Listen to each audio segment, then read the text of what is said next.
Peace, everyone. It's BlackHighPriestess. Um, it's dark because it's early. It's like almost 5 o'clock in the morning here. So I am doing this by candlelight, so you could probably barely see me. Um, but I figured you didn't need to see me for this too much. So I was laying here thinking about um my past relationships, my romantic relationships, and deciding which of my exes really loved me and didn't. And, just thinking about my relationship goals for the future. And so, um,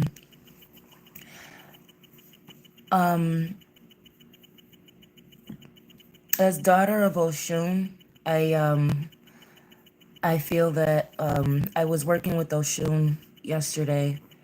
And so I think that that's where this may be coming from. So this, I think, um, is also probably a message from Oshún. And Oshun does a lot of things in the dark, as you all know. She is extremely mysterious. So that's another telltale sign that this is a message from Oshun, and she can be very soft spoken as well when trying to convey a message or a secret. She kind of speaks in secrets. So when she does, speak or come forth, it's usually in like a whispery energy. So for those of you who may be tossing and turning in the night, wondering if it is true love, if the person really loves you, here are some ways to tell. For ladies, here are some ways to tell if a man really loves you, and I will go over some ways that men can tell if a woman really loves you as well. Peace, Itzel, and Aaron. Let me know if you all have any questions. All right, so one of the first ways, ladies, that you can tell if a man loves you. I'm good. I hope you guys are doing good too. I'm just talking about how to tell whether it's true love or not. So here we go for ladies. One way you can tell if a man really loves you. Does he or has he put your best interest, or has he encouraged you to do things in your best interest with no benefit to him?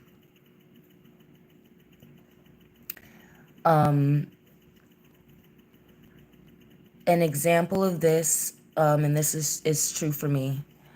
In my early years in college, I dated someone who had a coke problem. And I've never done coke, but I've hung around a lot of cokeheads in my lifetime. And he was obviously one of them. And one time I pretended that I was going to try it, which I wasn't. I just wanted to see how he was going to react. And his roommate was there at the time too, and both him and his roommate stopped me, and they're like, no, we're not going to let you do this. So,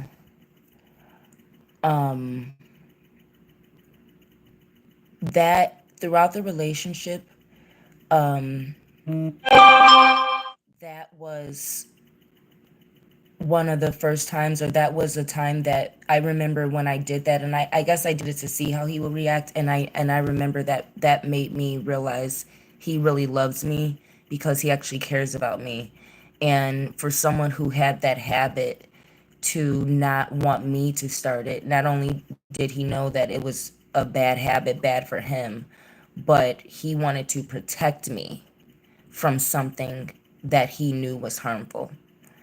And so for ladies, If a man ever, again, encourages you to do something in your best interest, even if it's harmful to him, meaning if a man has ever protected you from harm to his detriment, or put himself in harm's way to protect you and to make sure that you were safe, that man loves you. And that's something that a father would do for a daughter. So, if any of these things don't resonate, ladies, the easiest way is if you had a father that did love you and you felt a lot of love and protection and provision and safety from your father. If a man treats you the way if a man makes you feel the way your father makes you feel, that's a form of love. That's more true love. So again, if a man protects you, puts himself in harm's way to keep you safe, or encourages you to do something in your best interest with no benefit to himself, it's true love. Ladies, another way to tell if a man really loves you, I'm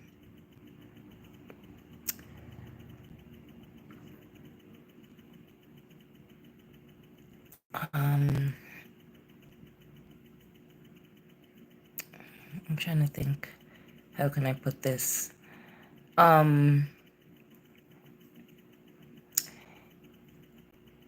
If a man forgives you, if a man forgives you for something like cheating, or if a man forgives you for things in general, and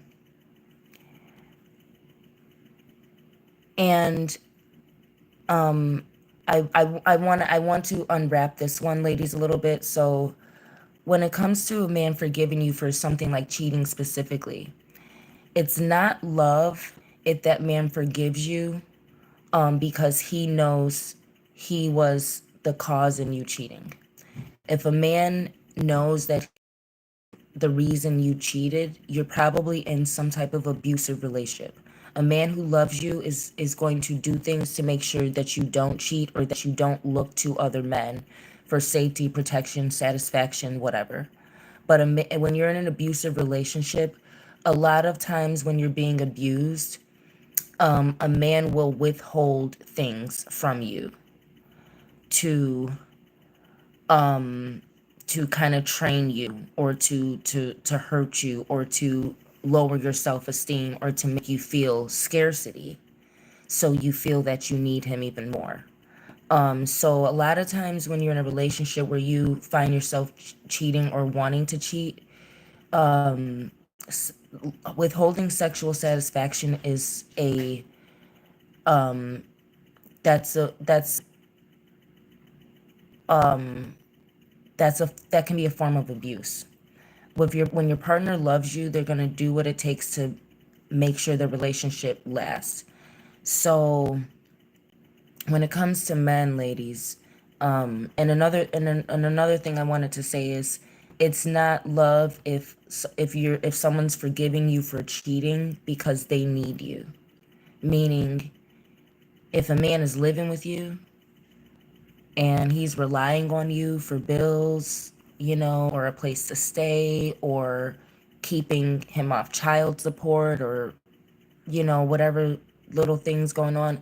If you have an arrangement and a man is depending on you, and that's why he's forgiving you for cheating, that's not love. That's dependency. When I say forgiveness, including something like cheating, I'm talking about when a man will put his pride and ego aside because the relationship means more. Peace, Dom, Tam May, Techno. Peace, everyone who's tuning in. So, ladies, when it comes to forgiveness, I'll give you an example. One of my one of my coworkers one time told me that his girlfriend burnt chicken that she burnt the chicken that she was cooking for dinner, but he ate it anyway. So when he said that, it let me know what type of person he was, and it let me know that he cares more about his relationship than burnt chicken. And it let me, and so I saw that he, was a person of character. And I saw that he was a person who was able to maintain relationships because he had the maturity that it takes to maintain a healthy relationship with a female. And so when a man is forgiving, it means that he's able to put his ego and his pride aside to accommodate you as a person. And it means he's not objectifying you, meaning he doesn't look at you as you have to be some perfect little Barbie doll. He's not objectifying you as a woman. He understands you have flaws. He understands you're an individual. And he has chosen you because he fell in love with whatever character flaws came along with whatever things that made him fall in love with you and say, hey, she has a personality that I want to be with long term. So that's another way, ladies, you can tell if it's true love.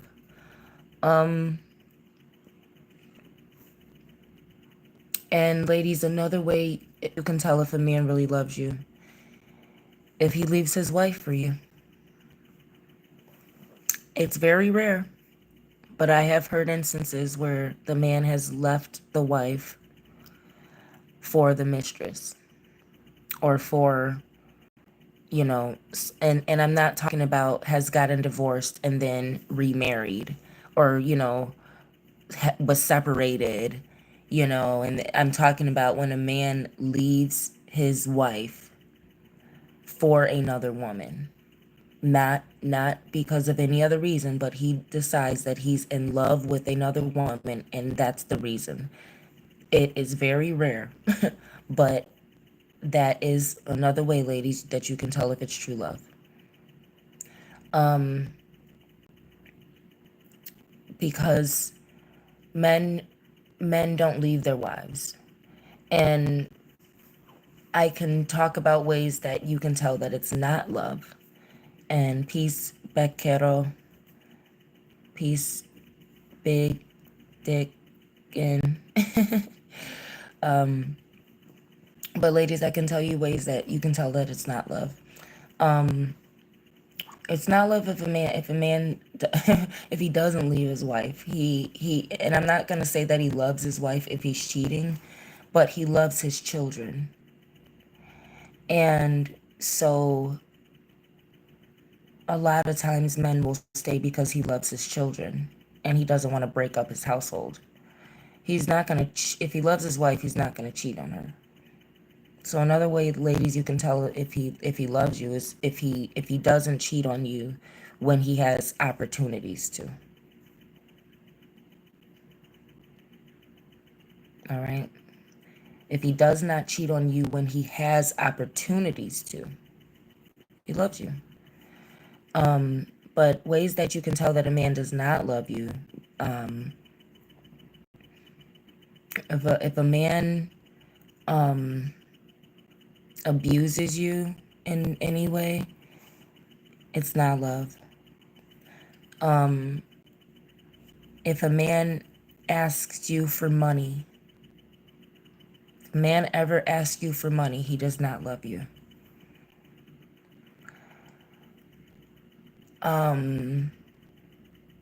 If a man puts any other woman before you, if his baby mama comes before you, he loves her. If his wife comes before you and you're dealing with the married man, he loves her. Probably not as much as he loves his children. Because you got to understand something, ladies. A lot of men cheat because they are unsatisfied or they're being neglected or whatever. But when a man does not leave his wife, you know, As a lot of times it's because he loves his children, and he's not going to break up that household. And a lot of times, a man may love his wife if he's stepping out because he's unhappy. But if a man is happy at home and he's stepping out, that's these are illusions of grandeur. These are, forms of narcissism, or more so energy vampirism, because I like to deal with the spiritual stuff more than the clinical. But so ways to tell that it's not love, ladies. Ways to tell that if a man does not love you. He cheats on you. He asks for money. He abuses you in any way, which means neglecting your sexual satisfaction, intentionally. Um, Meaning that you've communicated things to him and he still chooses not to improve things in the relationship. And that just doesn't go for sex. That can go for anything that you've communicated, that you want him to work on for you to have a happier, healthier relationship. He asks you for money. If he puts other women before you, his mother, his baby mama, his daughter, any woman he puts before you, that's the woman that he loves. All right.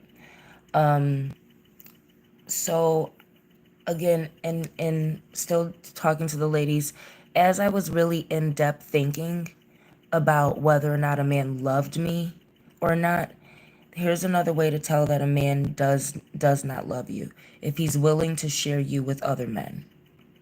What do I mean by that? If a man does not want a relationship with you, if he is willing to have sex with you but does not want a committed relationship with you and does not want to take you off the market, he does not love you. If a man is ever willing to share you with another man, he does not love you. And I'm not talking about like, if a man forgives you for cheating, that means he's prepared to keep you. That means he's prepared to do what it takes to do his part to make sure you don't need to step out again. He's willing to make the changes so you guys can have a healthy relationship. But if a man is willing to share you with another man, you know, that's not love. He's using you. And he does not want responsibility for you. So another way, again, so here are ways that you can tell, just a quick recap. Ladies, ways that you can tell if a man really does love you. He protects you. He'll put himself in harm's way to keep you safe. And he encourages you to do things in your best interest, even if it's not in his, even if he, with no benefit to him. He'll encourage you to do things in your best interest with no benefit to him. What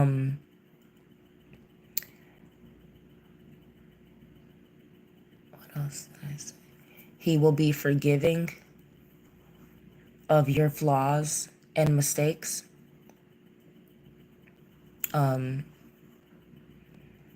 He will make changes to keep you. He will take you off the market and make sure you're off the market. Meaning he will not want to share you with other men sexually or in any way. He does not want to share you with other men.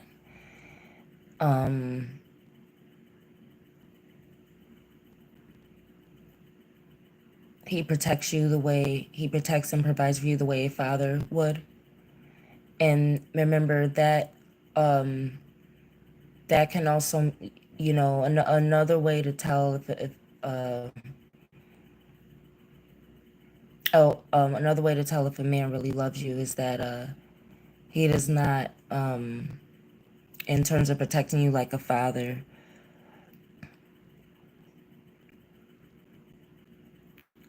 he doesn't, he, everything isn't, his feelings for you aren't just sexual, so to speak. And meaning in that way too, he takes responsibility for you. So another way to tell if a man loves you is he allows you to live with him. That is a form of taking responsibility for you. In a way that a man who doesn't love you, he could have 2, 3 extra rooms in his house, and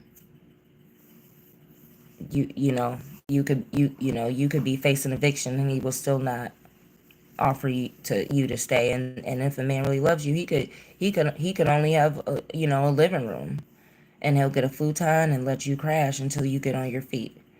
So I hope that helps for ladies.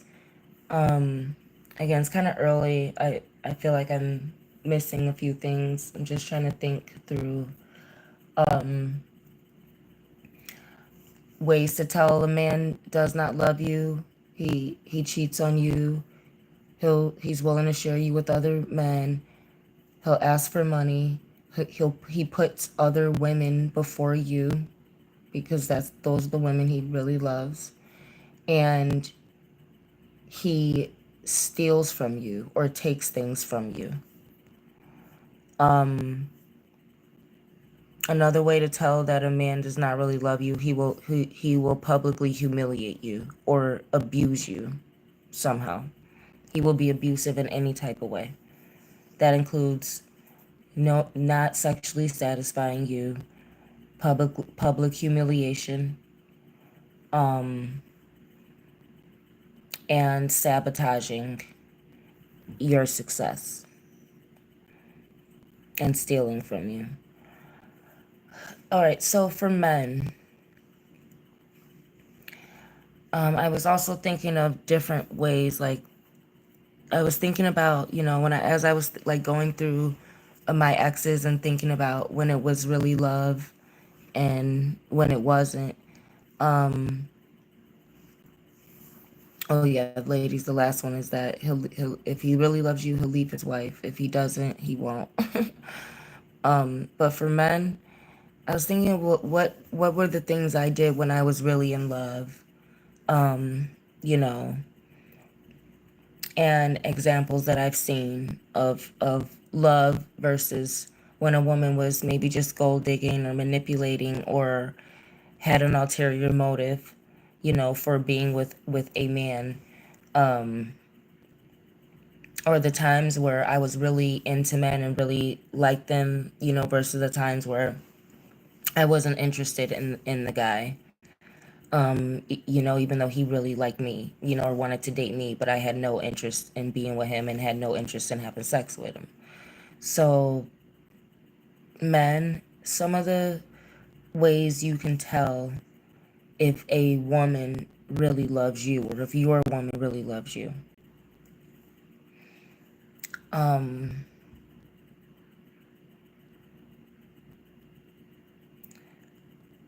Guys, first and foremost, and I thought hard about this,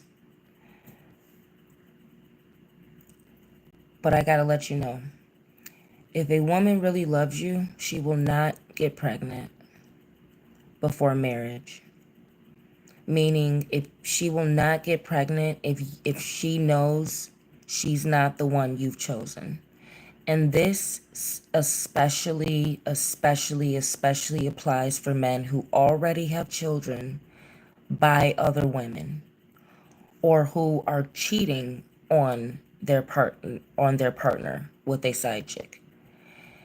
A woman who knows you already have a family, she's not going to get pregnant. Or a woman who knows that you don't want a relationship or that you don't want kids, she's not going to get pregnant. A lot of you men believe and you put a lot of merit into your baby mama because she had your baby. And a lot of you men believe that a woman having your baby is a sign of love. And a lot of times, more often than not, particularly in the Black community, it's a sign of control. It's a sign that she wants to control you. And it's more so a sign that she wants to compete with the other women in your life that she knows you probably really do love. or probably have decided to be with instead of her. So a lot of you men think that a woman having your baby is a sign of love. Most of the times it's opposite. The woman that loves you, fellas, she's not going to get pregnant. She's not going to get pregnant. And she's going to do what she needs to do to stay not pregnant.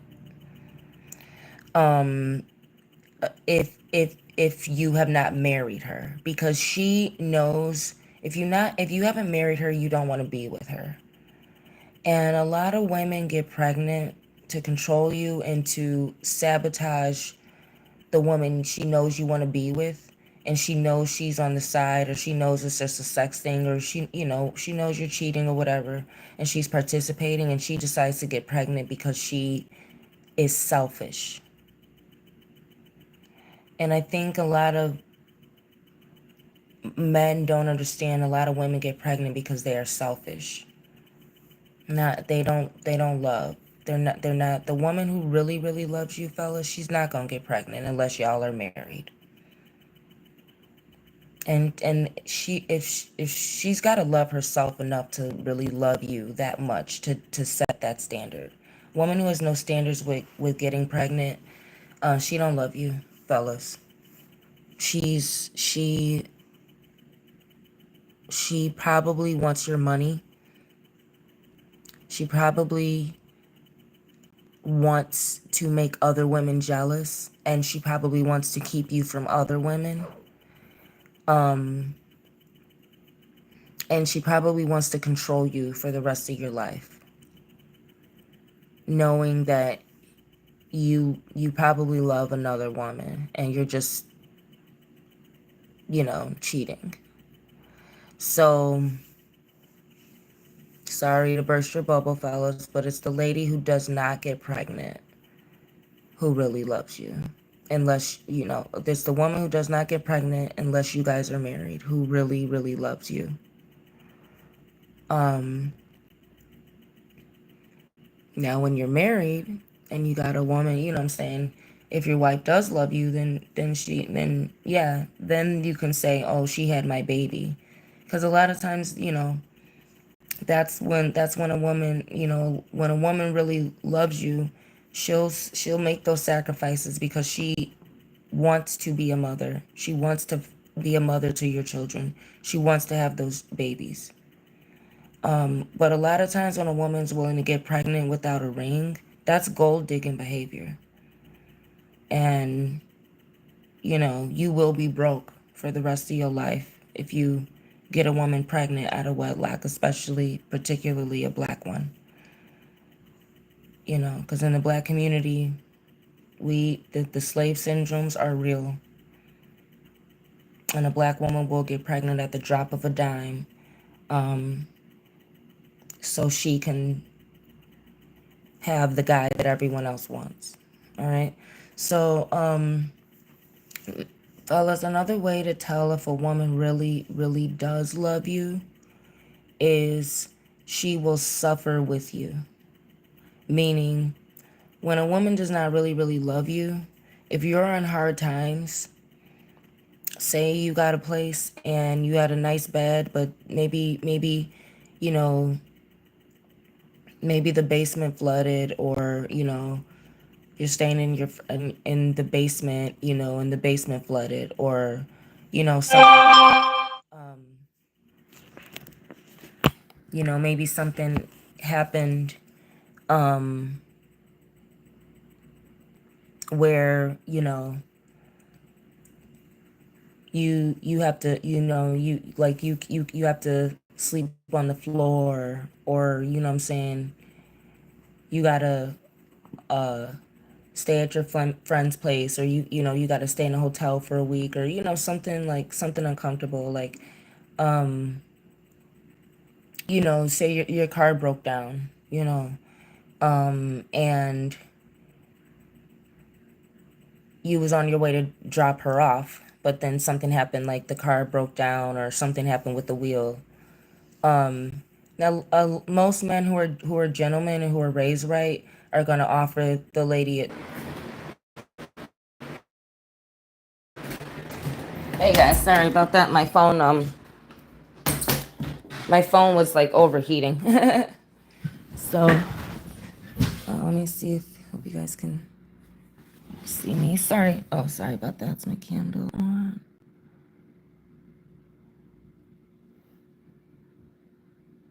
I'm glad that the stream just resumed. Again, I know you probably can't see me, but I'm here. So again, I'm here. I guess I can turn on a little bit of light as it gets daytime.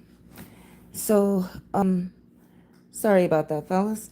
Um, as I was saying, fellas, first way you can tell that a lady really loves you, she's not gonna get pregnant until you've made her your wife.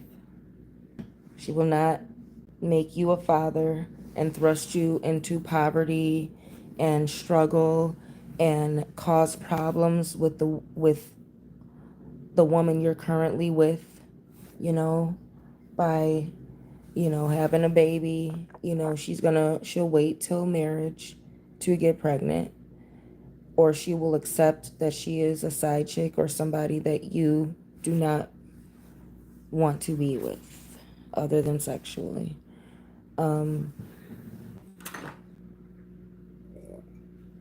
Which means she's protecting whatever family you already have, and she's protecting your finances. And that's another way to tell if a woman really loves you. She will protect the ways that she can protect a man, which is she will protect your reputation, she will protect your finances, and she will protect your family if she loves you. And so, these are ways to tell if a woman really loves you. If you're dealing with a woman, fellas, and you have children already, particularly a daughter, and the woman that you're dealing with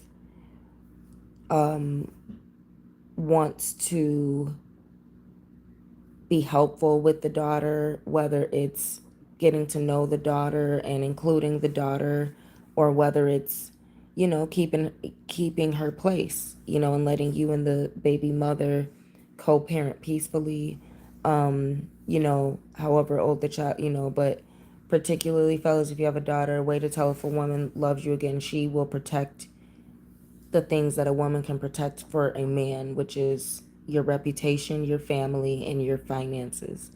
Another way to tell, fellas, if a woman really loves you, peace, Pasha Marie, Sasha Marie, nice to see you again. Another way to tell, fellas, if a woman really loves you, I was just thinking about it when my phone died. Oh yes, this is what I was saying before the stream paused. She will suffer with you, fellas. So what does that mean? I was given examples of if you are in a situation like, say, something happened in your house flooded, you have to sleep on the floor, your car broke down. In a lot of instances, you would probably get a hotel room, or you would probably get her an Uber home to where she can, if you were giving her a ride home and your car broke down. But if a woman really loves you, she won't mind being with you in that situation. She won't mind being there with you, waiting there for you, because if she really loves you, she won't mind playing that feminine part of absorbing your energy and being a healing source when you are experiencing frustration or sickness. So when a woman is willing to suffer with you, it's because she wants to take her feminine power of empathy and use it to heal you while you're suffering so you can continue on.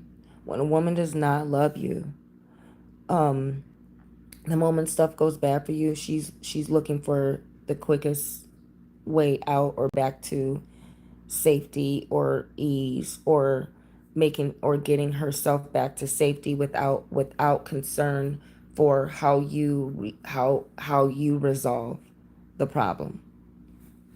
So, fellas, if you are stable and you can provide a woman with a good life, and something goes wrong and you get injured, you fall sick, you lose your job, something happens where you can no longer be the big bad masculine protector and provider that makes her feel like a princess. If she's not there suffering with you, if she's not being a healing force, if she's looking for the quickest exit back to safety, and she, you know, without concern for whether or not she's going to see you again, or what, you know, I'm saying, like, you know, when you're a situation as a man and you're putting you know, you're handling situations, you're resolving situations, you want to make sure she gets safe. But if she really loves you, she's concerned about your safety as well, meaning she's gonna stay there in that situation and do whatever she can, even if it's just absorbing the negative energy, so the problem can be solved. Is the podcast for men today? No. I spent the first 25 minutes talking about ways that women can tell if a man really loves her. And this segment is now for men to be able to tell if a woman really loves him. So this one is about ways that you can tell if someone really loves you, if it's true love, for men and women. Um, so another way, fellas, that you can tell um, if a woman really loves you, money is not required for her to want to spend time with you.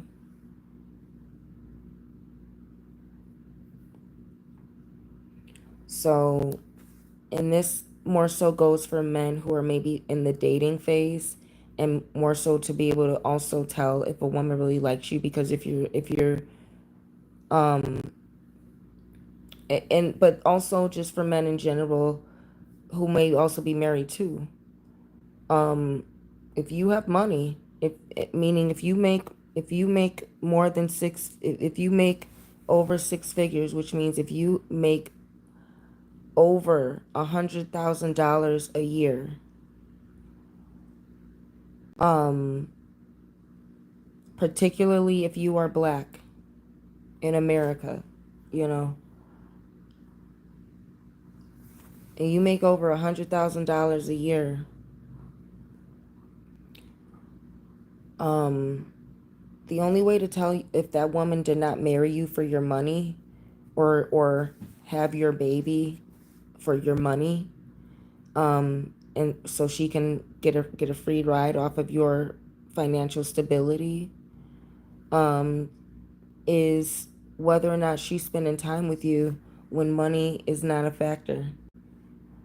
Meaning, will she go on walks for you? Will she take rides with you? Well, it's a way to tell if a woman really loves you. If she's driving around in your dusty ass car, you know, while you're, you know, making $3 on you know, Uber Eats deliveries, she loves you. Because you know, a woman um who, you know, enjoys having sex with you, or enjoys your masculine energy, or whatever you may do for her, but she don't really like you, you know what I'm saying? She's not gonna be in no impoverished situation with you. But when a woman really loves you, she will. She'll lower her standards for you. She'll be in a hardship situation with you. She'll spend time with you when it's absolutely no benefit to her. Meaning, she'll spend time with you when your money is not involved. You know, and if she will ride around with you while you're working, she loves you. If she's following you around on the red line while you're going from cart to cart screaming squares and loud, she loves you. Because a woman who had your baby for your money is with a dude who got money, you know, and you know, 2 weeks away from putting you on child support if you don't do what she says. But a woman who really loves you will follow you around whatever you're doing that she does not enjoy doing. She just enjoys being in your energy. She enjoys being around her man. She enjoys being a helpmate to her man. She enjoys being next to her man. So she's going to follow you around whatever you're doing. Another way to tell if a woman really loves you, if she's sitting on the phone talking to you while you're working when she can be talking to anybody, and she's sitting on the phone hours on the phone, breathing on the phone, just to keep you company while you're working a job that will allow you to be on the phone your entire shift. So, man, these are ways to tell if a woman really loves you. Stop thinking just because of, she married you or said yes or had your baby. No, if she's doing stuff without getting no money out of it or without getting a free meal out of it, she really loves you. If the only time you can see a woman is when she's getting a free meal or, um, you know, um, a financial perk, she does not enjoy your company. She enjoys what you do for her.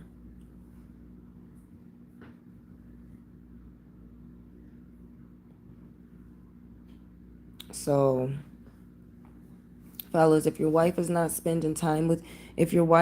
taking interest in the things, and this is another way to tell if a woman actively takes interest in whatever you're interested in, she loves you because she does not want you going out hanging out with your fellas and doing all these fishing trips and sports games and wrestling matches and sports betting and whatever the fuck y'all be doing.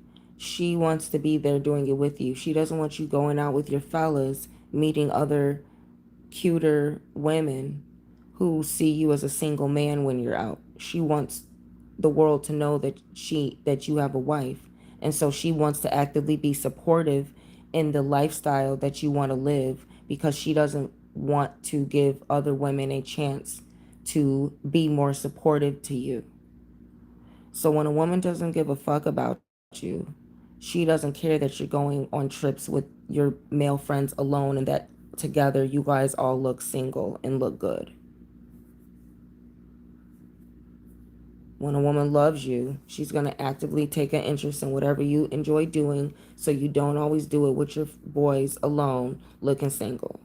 So you're doing it with your wife instead of meeting other beautiful women who are interested in the same things that you're interested in: hunting, hiking, fishing, camping, golfing, biking, anything that ends in an ing, you know, that men be interested in. She's going to sit there and play that video game with you. She's not going to, when a woman loves you, she's not going to interrupt your video game time, you know, and this and that. She's going to sit there with you and enjoy the video game with you because she wants to take interest in what you take interest in. She wants the relationship to be equal. She doesn't want to just be a sexual plaything to you and then, and get money in return. And a lot of you men are married to women that married you for your money and they don't care about you. And some of them, the more you guys are married, the less they like you. Some of them have stopped even liking you. The only thing they liked about you is your money. And that's why you're going to find yourself divorced and going through hell trying to keep half of it.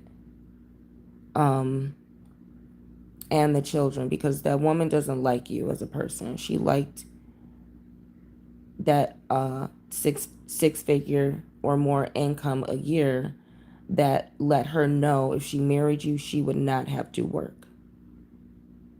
And another way men that you can tell if a woman really loves you, she loves her children, particularly her daughters. When a woman does not love you, fellas, she will hate her daughter and she will resent and regret being a mother because she don't like you. But when a woman really, really loves you, fellas, she's going to be in love with her children. She's going to think that they're the best thing on earth because she's going to be proud that she had those children by a man that she's in love with. And a lot of you men, you got to understand this. Stop thinking just because a woman gets pregnant by you that she loves you. Half these women don't even like you. And that's why they abuse their children. That's why they mistreat their sons. And that's why they can't stand their daughters because they don't like you. And this is something, I watched my father, who had 5 kids by 4 different women, and married my beautiful stepmom, and the thing who was the woman who I feel loved him the most because she stayed with him through his hard times when none of his baby mamas, including my mother, would deal with him.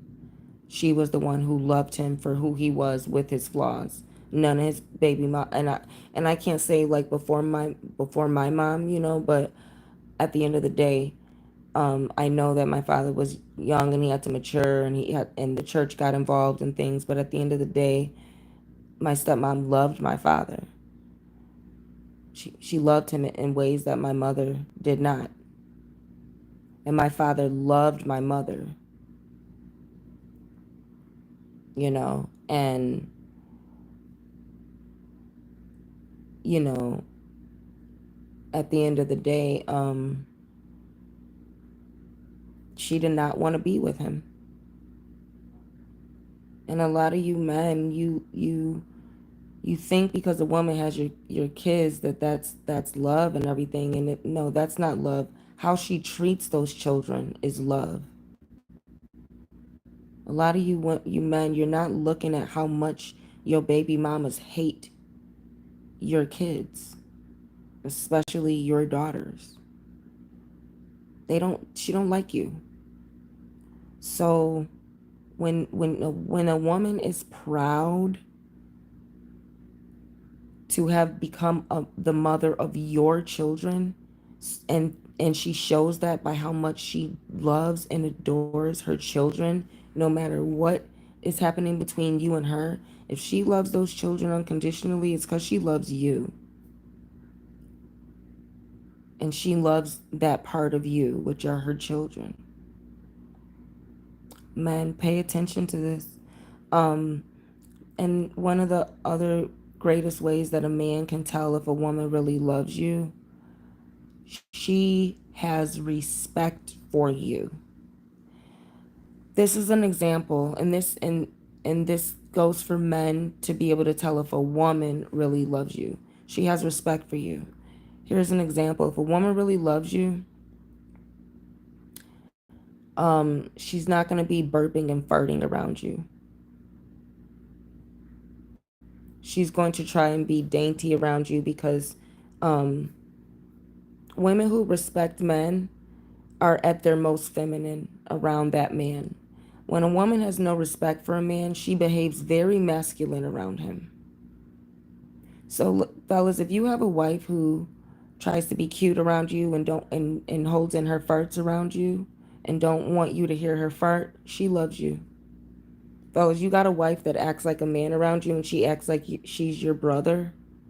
She does not have that as much respect for you, because this is what I want you men, especially you married men, who stand by all of this stuff that you do about, why you think your wife loves you. And a lot of you married men, you think your wife loves you because she has some kids and stuff and because she married you. And a lot of times she married you for that money. And she had those kids to control you and to keep, to compete with other women. And men, I know you like to be best friends with your wife and buddy and brother and sister and this and that. But let me tell you something, fellas. Listen to this. You got a woman or a wife that's burping and farting and belching and wearing hats around you, wearing t-shirts around you, wearing sweatpants around you instead of always, always, always being at her most feminine and her most sexy that she can possibly be for you. Always trying to smell good, always trying to have her hair done, always trying to have fresh breath and look cute and look sexually appealing. When your wife doesn't, she acts like a man around you, she doesn't respect you. Because I'm gonna let you know something, fellas.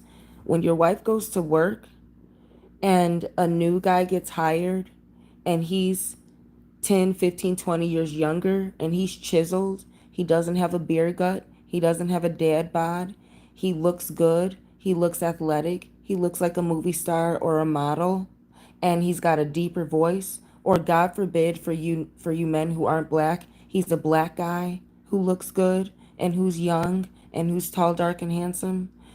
You guys don't understand that your wives are putting on their most feminine. They're not burping and belching and wearing sweatpants and hoodies around the guy who's sexy that she's thinking about fucking and fantasizing about fucking. She's not acting like that around him.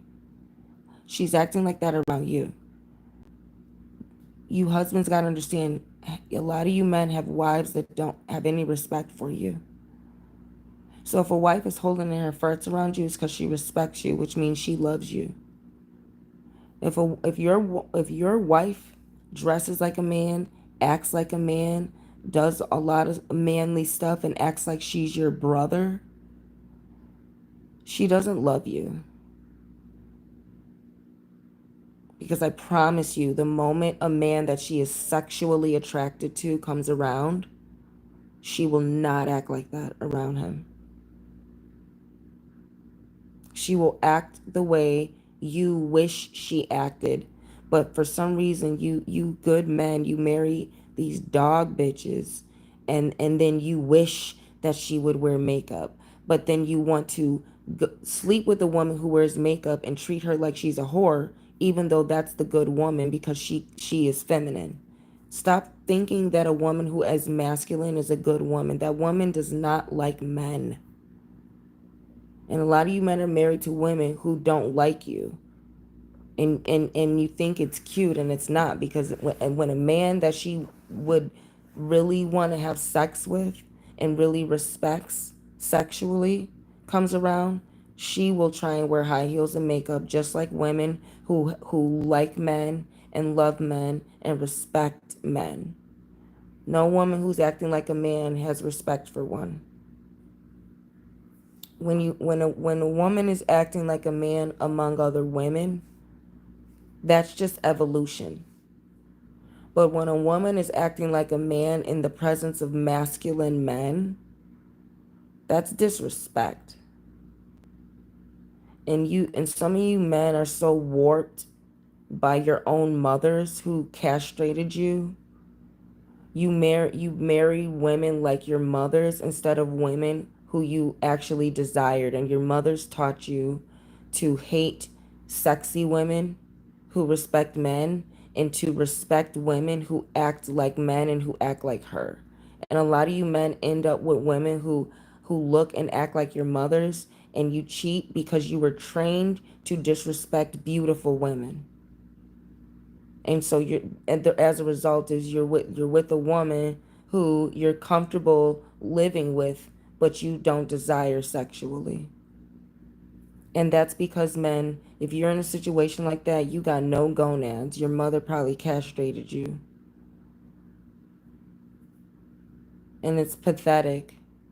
But this is how we look at y'all. When we, here's the thing. When a man, no matter how handsome a man is, if he comes with an ugly woman, he immediately becomes undesirable as if he has some type of disease. Why? Because when a woman sees that a man has low self-esteem, doesn't matter how good he looks, it's like he's retarded. But when a man has a beautiful woman, every woman wants to compete with her for him because she recognizes he has high self-esteem, he has high value, and she wants to be that woman. So now she wants that man because he has good taste.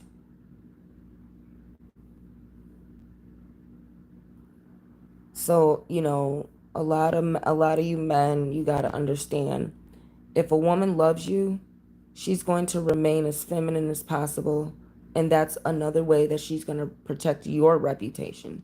Because you men that have wives that go out in public dressing like men, looking like that and looking ugly, she don't like you.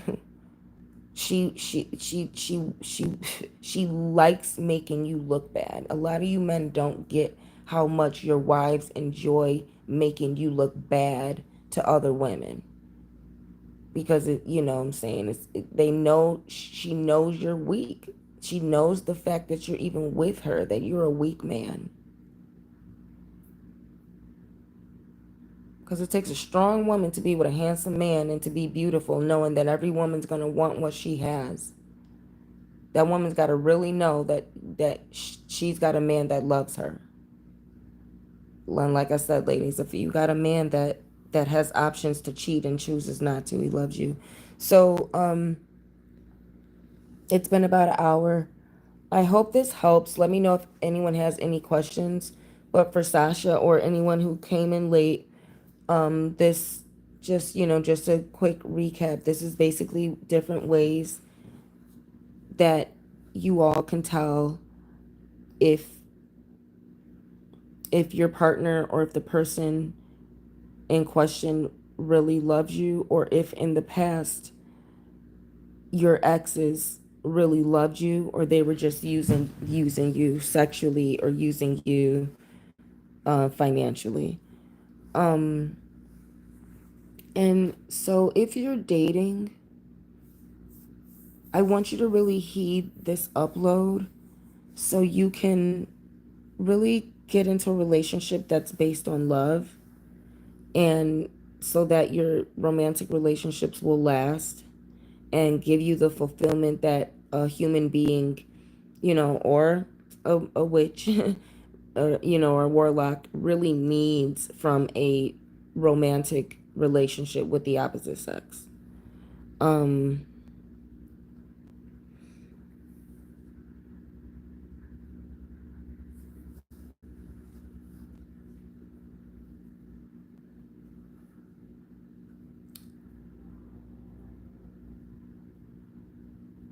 I think I'm just gonna pull a scripture real quick, and then I'll let you guys go if no one has any questions. I'll let you guys watch the upload to get the recap. All right, let's see. Oh, it's the book of Joel. It landed like right on it.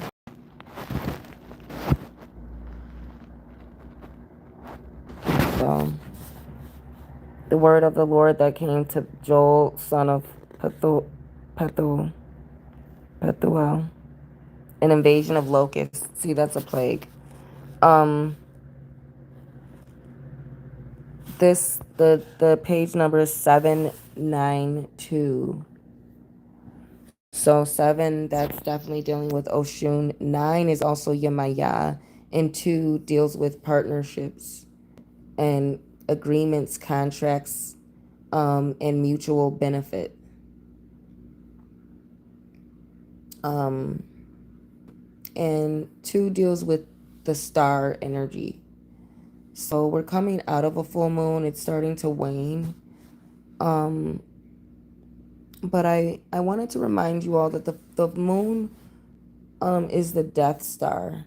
So the moon actually has dead energy, like nighttime does when things kind of die or die down. And with this one particularly talking about the invasion and the word of the Lord, like I was saying, this upload with love, I feel like this was inspired by Oshún, with the page being 792, Oshún and Yemaya. Remember that for daughters of Oshún who hold the gift of the mysteries of love, which have to do with sexuality, the remember the peace, Jesse Jones. The maternal energy of Yemaya comes from her being the source of the not the source of the Orisha the way like Olofi or Olodumare would be, but she is the motherhood source, meaning she is the mother of the Orisha. But it is not the thing of Yemaya too is that she preferred to be alone. And she preferred to learn, and she learned from her husbands a lot, but she moved on a lot, and she had a thirst for knowledge.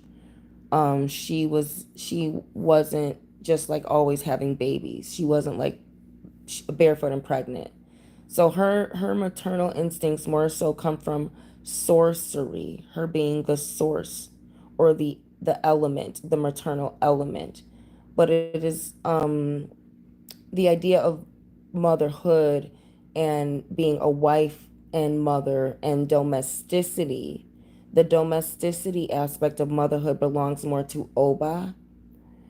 And so that number two with partnerships and everything, what I want to get at when it comes to the plague is that the wisdom that Yemaya passes on to Oshun, the wisdom and the gifts and the mysteries, she's passing on the knowledge and understanding that and the gifts of divination that she learned from her husbands. She's passing these mysteries on to Oshun and the power of the magic mirror, which is reflection, which deals with beauty. But she's also passing on independence to Oshun. She's passing on the understanding that codependency with a man is domesticity, but love, real love, comes with the discernment as to whether a man is just using you out of convenience or he loves you for who you are and he's in love with your being and your essence. And she's passing on the riches and the wealth of the seas, of the ocean, of the seven seas. She's gifting that wealth to Oshun, and Oshun embodies it physically in physical form instead of Congo or water form. She's embodying it in Santeria or earth physical form. And that wealth of the seven seas, which is that wisdom and empathy, Oshun is embodying it physically by being the most beautiful woman on the land. That is a representation of her wealth.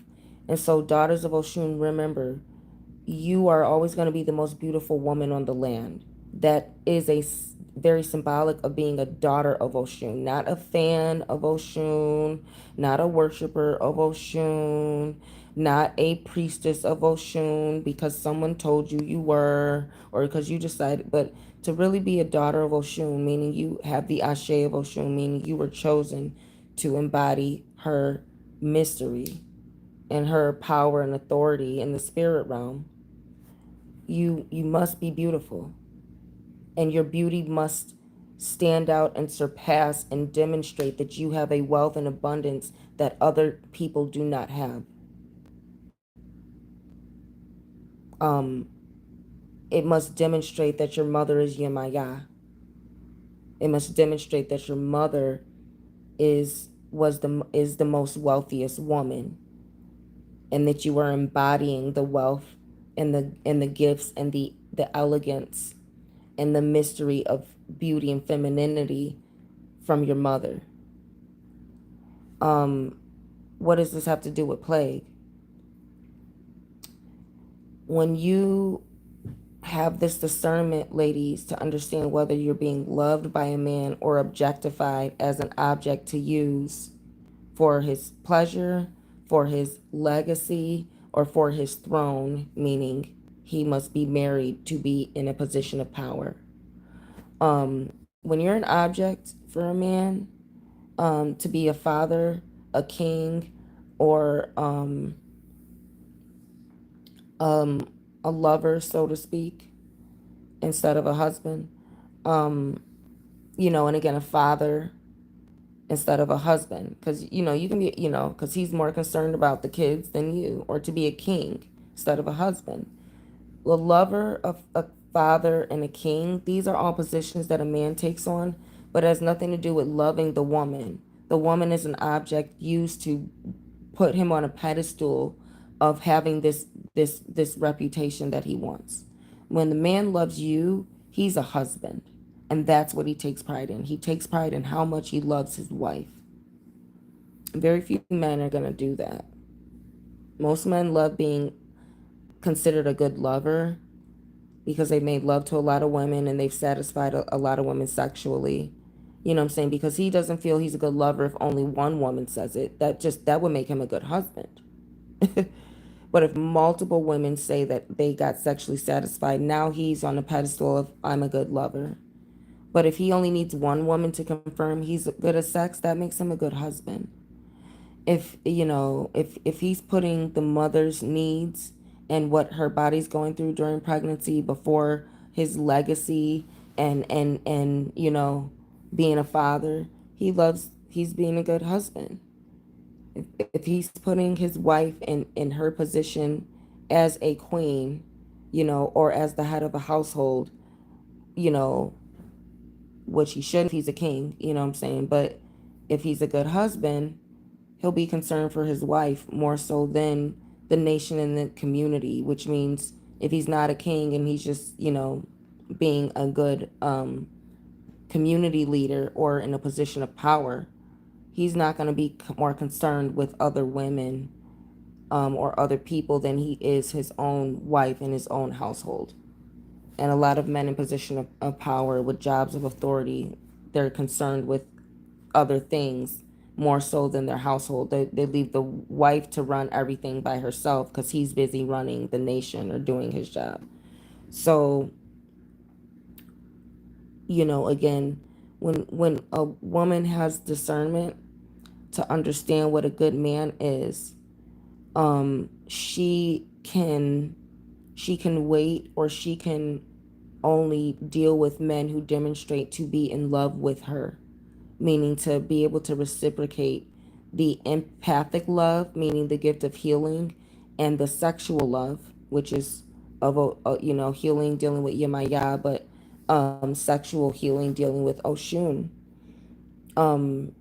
She will wait to give that to a man who will reciprocate it, not just pay for it or not just compensate. And that's that number 2 in the 792 number.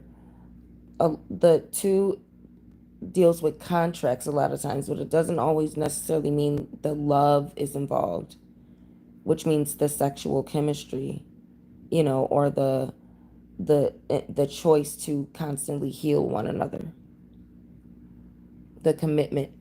Um, Ladies, don't commit yourself to a man who has parasites. And when it's talking about the locust, it's talking about plague. But what do locust and plague represent in this aspect? It represents famine. Why do locusts represent famine? Because they eat everything in their path. And so, ladies, when you have the discernment from Yemaya as a daughter of Oshun to let your beauty attract, knowing that your beauty is going to attract people who want you for your wealth, who want you for your power, who want you for your healing abilities, when you have the wisdom of Yemaya to know whether someone loves you or is using you or needing you, you can marry for love instead of letting a man marry you to turn you into something for him instead of something that he's going to put on the pedestal and love for the rest of his life. And you will avoid men who are going to be a parasite to you, meaning who are going to bring famine to your abundance or your harvest. And ladies, do not let a man, ladies, if you are waiting for true love and you're getting older and you're still waiting for true love and you're not you have a scarcity mindset, even though you're getting older. Like I said, I talked a lot in a couple episodes ago about age and The idea of getting older and younger people thinking that they have to accomplish something by a certain age because turning 40 is some type of death sentence or whatever. Ladies, if you're okay with waiting for true love and you don't feel like getting older is some type of romantic death sentence, that you have to be with someone by the time you're whatever, if you have the wisdom to wait for love, as you accumulate things in life, when you actually do get older, you accumulate wisdom, you accumulate wealth, you accumulate job skills, which means you can make more money, and you probably are making more money than you did 10 years ago, 5 years ago, 15 years ago, because you're accumulating those skills, you're accumulating wisdom of how to negotiate. When you accumulate wealth, which is Ochosi in terms of, Vodun ancestry, Ochosi deals with accumulated wealth, physical accumulated wealth, and that can translate in modern times to financial stability, not just the harvest. But when you are in your season of harvest and you've worked and you're getting to middle age and you've harvested a lot, don't let a man who's a locust come cause you famine and deplete your harvest in the name of he loves you and wants to marry you. Um, learn from Wendy Williams. Learn from Oprah. What's the Wendy Williams is sick, and remember, ladies, a lot of men, nurses are taught to warn women that if they fall sick, there's a high chance that her husband may leave her, because the statistics are so high of men leaving their wife when they fall sick, because men don't know how to take care of a sick woman. He only knows how to marry a woman and make it so she doesn't have to work so she can take care of him. He don't love. And so Wendy Williams, she got sick. The black man that she married went with his baby mama, and took all Wendy Williams' money and went off and um, decided to be with the baby mama or whoever, instead of Wendy Williams. And this is what I'm trying to say with ladies,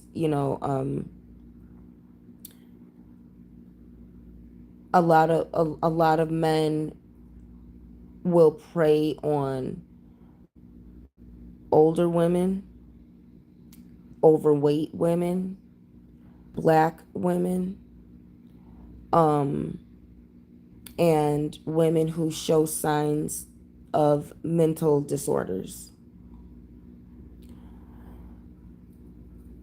The and black men will prey on overweight white women for these things too. But a lot of times, like I said, men look at black women, overweight women, and older women as women who are desperate for men, because they look at us as women who cannot get our own man in society because we don't reach a beauty standard. So if you fit one of those categories, if you're a sister, if you look African American, or if you look African in America, and if you particularly dark skin, if you are dark skin with kinky hair, a lot of men, especially black men, are going to look at you as desperate. If you are obese, if you are overweight or obese, um, when I say overweight, I mean no matter what your body shape is, you are out of shape, out of your particular body shape, and your weight does not look good on you. If you're overweight or, God forbid, actually obese to where it's unhealthy, um, a lot of a lot of men are going to see you as desperate. And if you show signs of mental disorders, meaning if you wear unnatural hair colors, if you have a lot of tattoos, a lot of piercings, you you know, you wear makeup that does not look good on you, or you wear makeup that makes you look worse than you did before you put it on, and you continue to wear makeup like that, big snuffle up against eyelashes, and um, you know, if you look like a clown in public, if you look like a monster in public, if you look like you self mutilate, through excessive tattoos and piercings, or, certain hairstyles that make you look kind of crazy, or like you've gone a bit crazy, as a woman, if you, um, it, you know, if you look and behave very erratically, that's another way that men are gonna look at you as desperate and easy, because they're gonna just, because again, you don't fit the status quo. And so a lot of men, when they're preying on women, and when men are locusts, that if you fit those categories, a lot of men, particularly black men, prey on those categories of women, with the idea that you are going to do more for him and accept him at his worst because you have low self-esteem. So men automatically look at women who are dark-skinned, kinky-haired, or African-looking women, women who are obese, and women who look like they have a mental disorder, women who look self-mutilated. Um, Men assume that you have low self-esteem. And a lot of times, especially black men who tend to have, who tend to be broke, or who tend to manipulate their way through life instead of working hard and getting a job, they skirt chase and use women, which is a slave syndrome.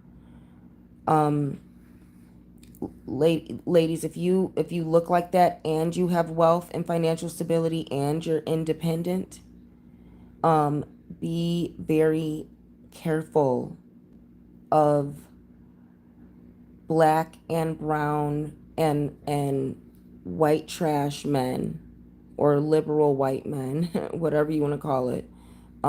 No, I can't say that, because a lot of white trash men are honestly pretty upstanding guys, or come from a certain background, but you get what I mean. Like, white trash means that he's poor in America while having white privilege.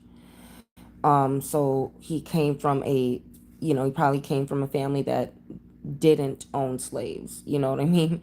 Um, but what I'm trying to say is, ladies, men who traditionally come from poverty or oppression in America, um, they look to women to have an easier life, the way a woman traditionally looks to a man to protect, to provide, and support.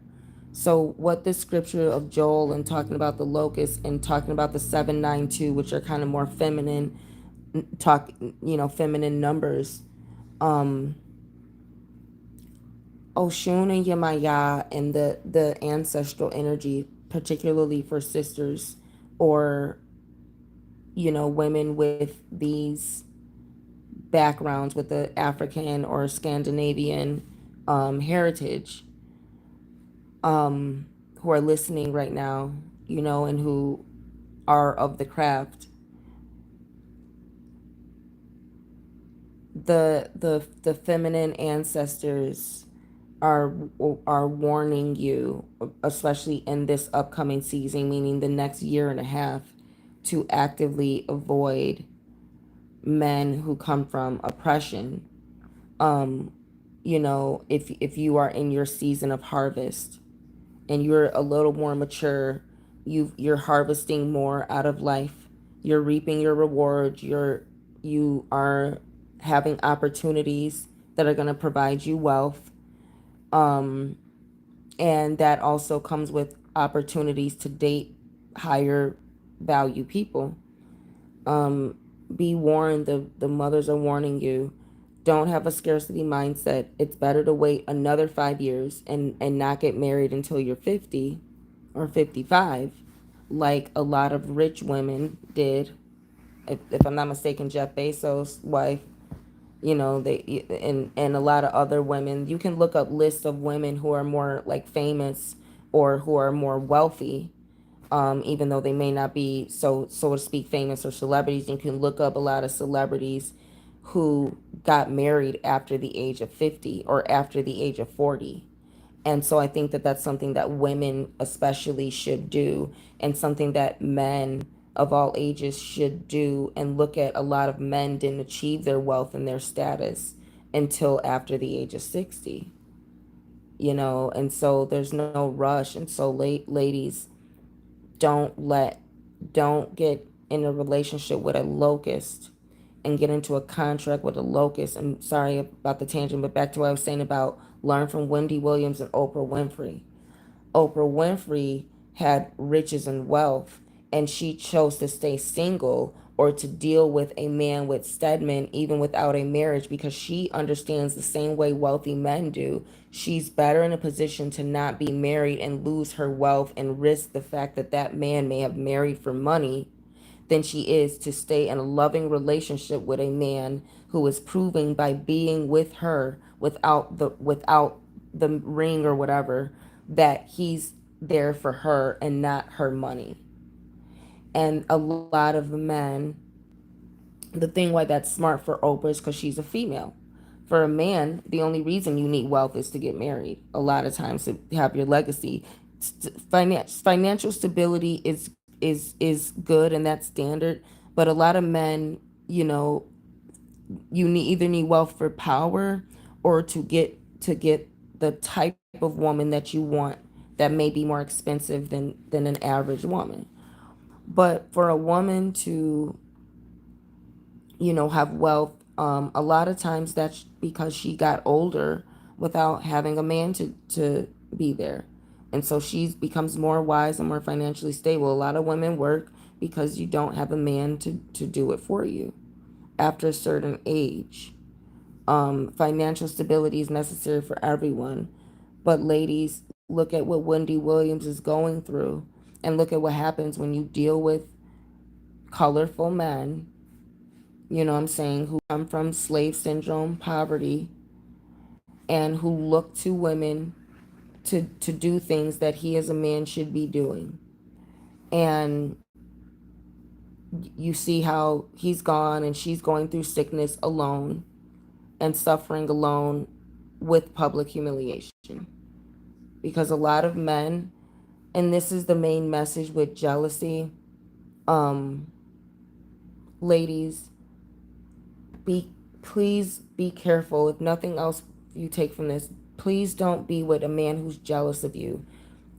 A man who's in a romantic relationship with you can only feel two feelings for you, ladies. And this is something that I was also thinking of as I was laying and pondering this topic, even when it was dark. Now it's daytime.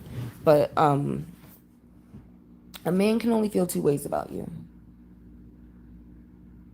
He either loves you or is jealous of you. There's no in between when it comes to how the man you're with or the man you're sleeping with feels about you, or the man you're dating.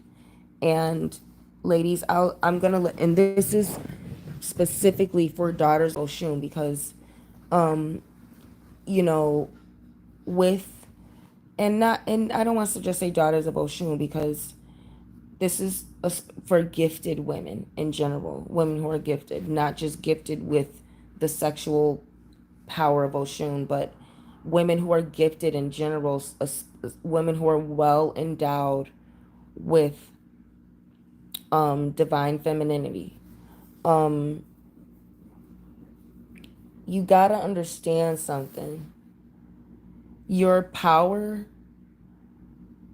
for example, if you have the gift of Oya, if you're a daughter of Oya, your power can make men jealous of you. If you can fight like Layla Ali, or the sister who beat her in this last fight, If you can fight like a man, like Oya can, men will be jealous of you.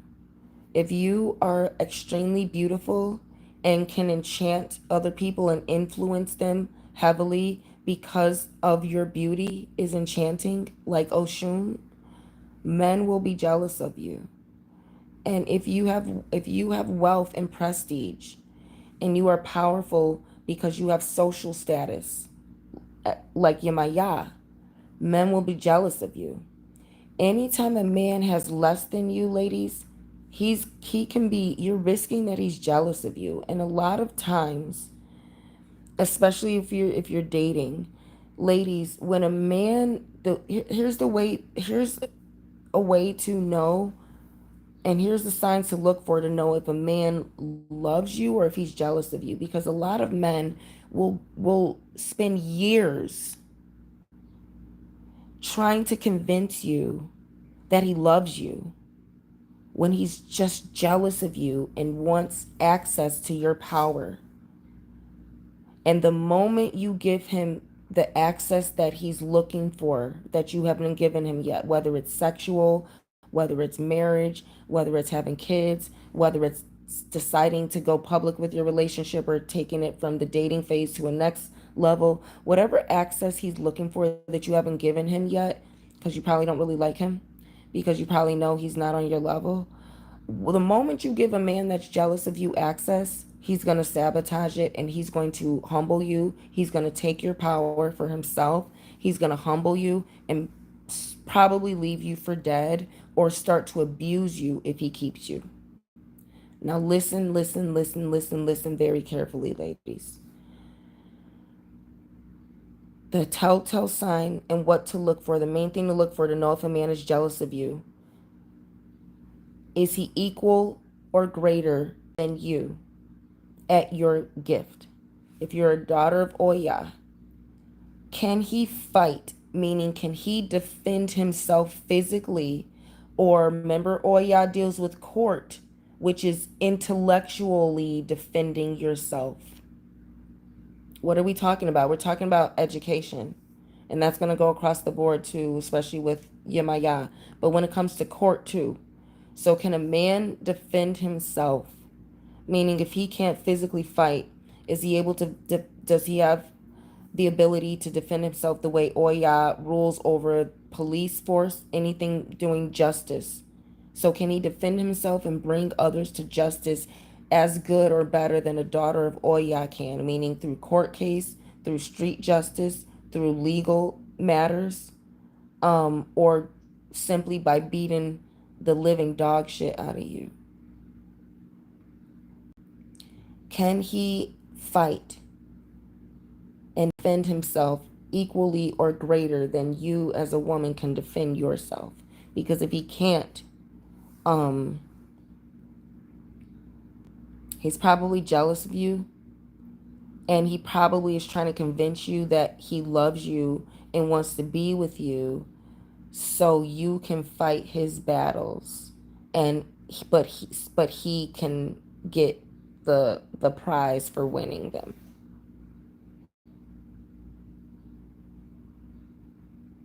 All right? If he really loves you, he's going to make sure you don't have to fight your own battles, even though he knows you can. That's for daughters of Oya. For daughters of Oshun, if he is not considered by others conventionally attractive or more attractive than other men, and you're a daughter of Oshun and you are always the most beautiful woman in whatever situation you go in, um whether you got a plastic garbage bag on, or dressed in like all Gucci, or dressed for a gala, you know um you always outshine other people because of your gift, your gift, because you have the gift of sexual attraction. um if if he um if he really loves you for you, he himself will also be attractive, um but more so he will defend you. He will defend your beauty and he will defend your honor. He will not um use it to attract things to himself. He will protect it. He's going to protect your beauty. Maybe even cover it up a little bit. But what he's not going to do is he's not going to flaunt it. He's not going to expose it and monopolize on it by using it to attract the things that he desires to himself, that he in his own attractiveness could not attract.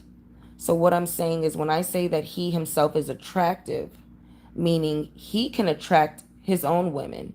He doesn't need your beauty to attract other women to him, to make him look good. He doesn't need your beauty to attract job opportunities that make him look better. He doesn't need your beauty to attract respect from other men. So when he's already attractive enough, he's already getting everything that he wants out of life. If he really loves you, he's going to protect and probably even cover up your beauty. If he's using you, he's going to flirt with other women in front of your face when they flirt with him to try and make you jealous. Or when they disrespect you because they're jealous. He's going to want to show you off, meaning he's going to want you to look good. He's going to want you to dress your best. He's going to want to be seen in public with you. He's going to want to show you off to his friends and family. He's going to want everyone at his job to see you when you're looking his best. He's going to want you to always be dressed up, to always look nice. He's going to always want you to look your best and to look good, because he wants you to make him look good when he parades you around, like a shiny object, like a calling card. When he uses you to make himself more attractive. And if you're a daughter of Yemaya, how to know if a man really loves you, he's not going to need to possess you. And this is something very important with Yemaya and daughters of Yemaya. He's not going to need to own you. He's going to respect your independence, because Yemaya is very independent.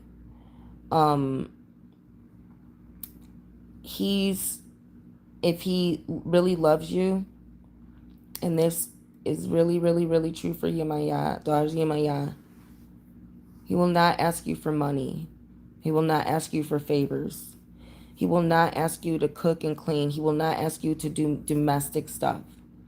If he really loves you, if he's just using you and using your wealth for himself.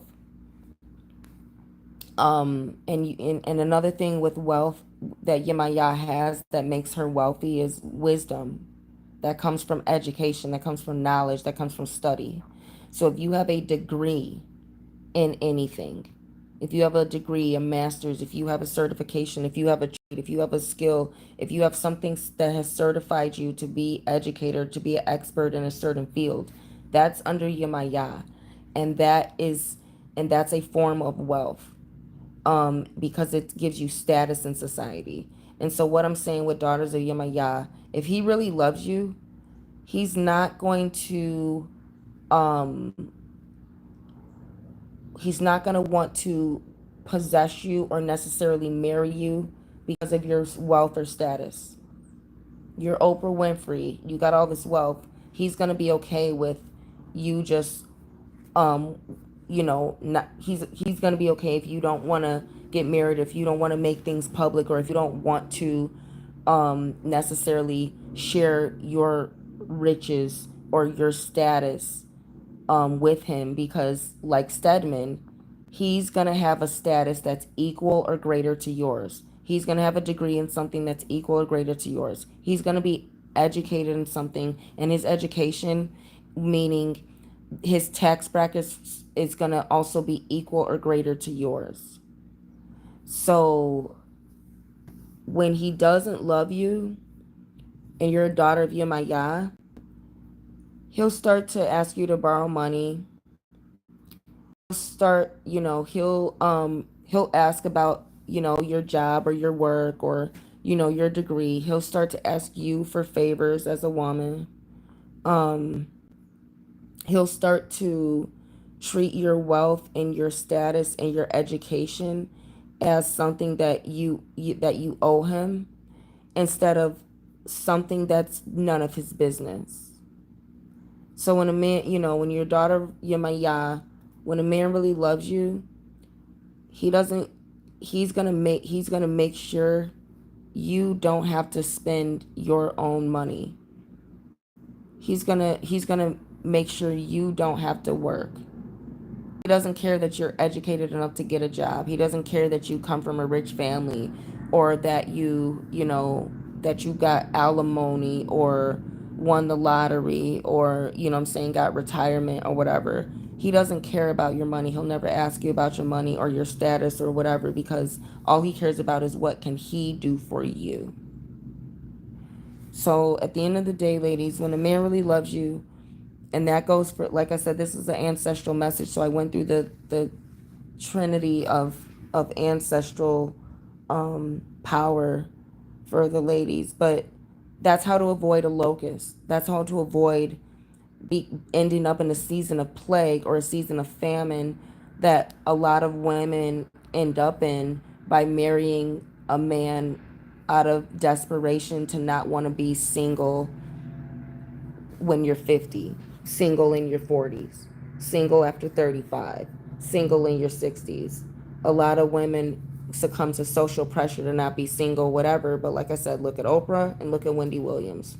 Would you rather be single with a lover who is helping you in life instead of taking from you?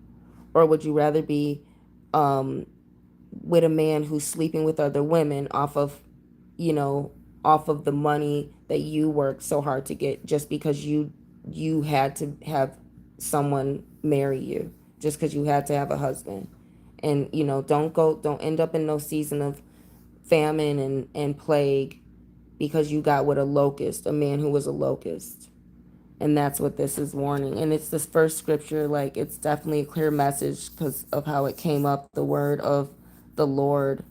My finger landed right on it. Again, 7, 9, Yemaya, Oshún, and 2, dealing with partnerships.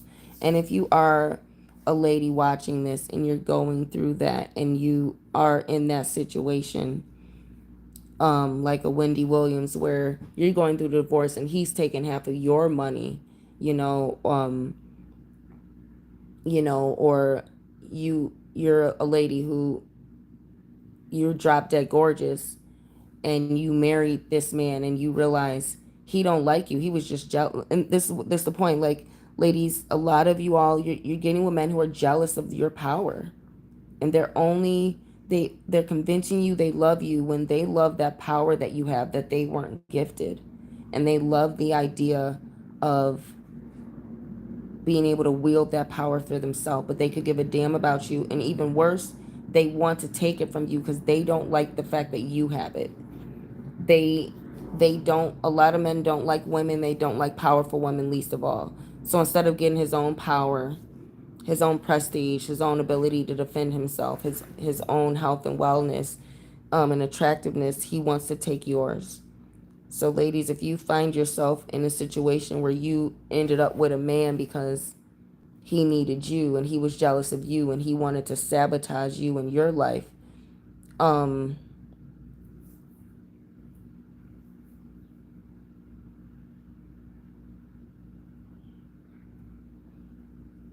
Yeah, I'm gonna have to do a cord cutting upload. Talk about like candle work and cord cutting. You have to get black, white, and red candles, red thread, maybe some needles.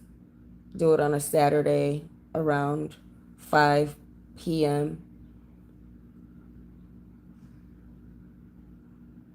or 5 a.m.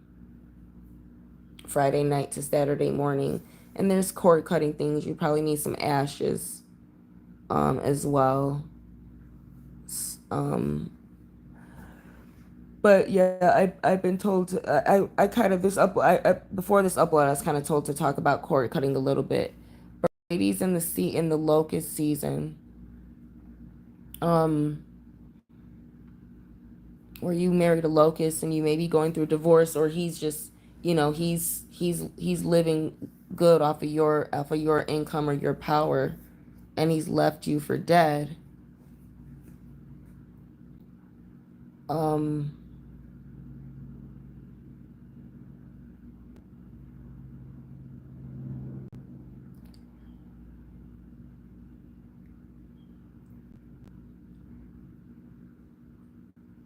um, the spiritual message is when you do cord cutting witchcraft, make sure you're cutting cords with whatever woman that he's with currently, because a lot of men like that who get with women they're jealous of, that jealousy is coming from the succubus that owns him.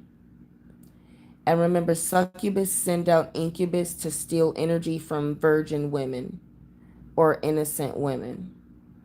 um and So the incubus is always working for a succubus. So anytime a man is draining your energy with some form of energy vampirism, especially sexually or, mentally, financially, anytime a man is draining you, there's a succubus he's working with or he's working for. And there's a woman who's probably jealous of you that has sent him out to take your resources. That's the message from the mothers for women who may be in a locust season where you got with a man who caused you plague and famine in your life. Pay attention to the women around you, and pay attention to the women that he's around, because 9 times out of 10, one of them is a succubus that sent him to attack you, that sent him for you. So, ladies, when a man is coming after your resources, pay attention to the women around you. There may be a woman who can't break your spiritual protection, so she sent a man to act like he's in love with you, because that's the one thing women of power tend to not be able to find is a human counterpart. If that man is not a warlock who has no ties to his mother or another woman, um, again, a lot of human men don't have the ability to be with real bloodborne witches because we have authority over them, in ways that a human woman does not. So, I hope this helps. I hope that it took like another 45 minutes for me to just do the reading, but I hope that helps, because a lot of times I'm seeing your comments and that you're saying that you got the messages were for you guys, and the uploads are helping. So I'm trying not to rush them, and I'm trying to talk through all of the thoughts that I'm getting. So it's helping whoever's listening. Men, I want you to, this is another thing for men, since I went through that whole thing with the ladies of the sacred femininity and that, but I do want to tell men something like this who may be going through a divorce, or men um men who may be experiencing a breakup, or men who, how can I put this, your lover may be distancing herself from you. For men who are in this moon cycle experiencing a breakup or separation from their woman, think about whether or not the women in your life have also started to separate from you or distance themselves from you. Because a lot of times, men, when you have powerful women, especially men who keep black women around you a lot, and you have a higher electromagnetic energy because you surround yourself by black women and you have a lot of black female friends. If your black female friends are starting to distance themselves from you because they, for whatever reason, um,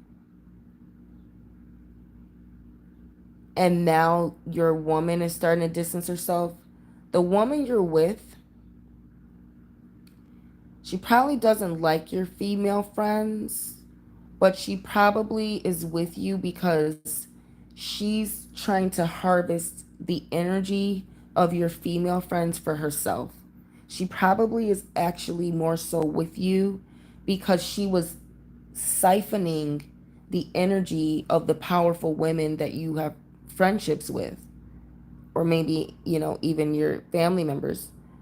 But if she's distancing herself as other women are distancing themselves, or have distance, for example, if there's a man who's listening, or this is just an example, say you have a best female friend, or say you have a sister who is a priestess who does mystical work, and she just moved to Florida, or she's going on vacation for like a month in Thailand, and it's been 2 weeks, and she's been gone, and you're missing her a little bit, whatever. But you've also you're noticing, like, oh, your girlfriend is being kind of distant, or your lover hasn't called you in a couple weeks or whatever, and you guys used to see each other 3 times a week or something like that, and you guys haven't seen each other in like 3 weeks all of a sudden. you know this is an example of how, when a woman is with you because she's stealing energy from that woman of power who was close to you, she doesn't like that woman of power because that woman is a gifted woman, and you're with a woman who has the spirit of jealousy, which is Jezebel. um but your best friends and your female family members, who love you, they're all powerful women, or they're black women, what I'm saying, who that which makes them powerful.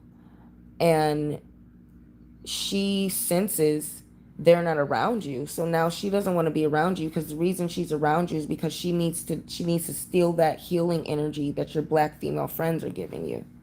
She's probably not black, or she's probably you're probably with a woman who's already got a man, or she's got another lover, or she's got a husband, and they're maybe you're probably dating some woman who's separated but still technically married. You might be dating a woman who lives with someone else. What I'm saying? She lives with her baby daddy, but you guys just hang out all the time and you think you're a couple. To you men who are you have powerful women in your life that love you but friend zone you because you kind of ain't shit. What I'm saying? But you're a good guy, but you ain't shit when it comes to being a desirable man to be in a relationship with. And but you keep powerful women around you because you, are as a man, are gifted. You're probably a warlock, and you probably have some supernatural gifts as well. If you're involved with a woman who is not single, if you're involved with a woman who's not single, or if you're involved with a woman who has a spirit of jealousy, meaning she's a gold digger, she's with you for your money, um, she's with you for your status, meaning she may be a black woman and she's with you because you're white and it makes her feel superior, you know, um, she so if you, again, men, if you're with these women with these Jezebel spirit where they already got men and you're just extra, or they have jealousy, or they have superiority complexes and narcissism,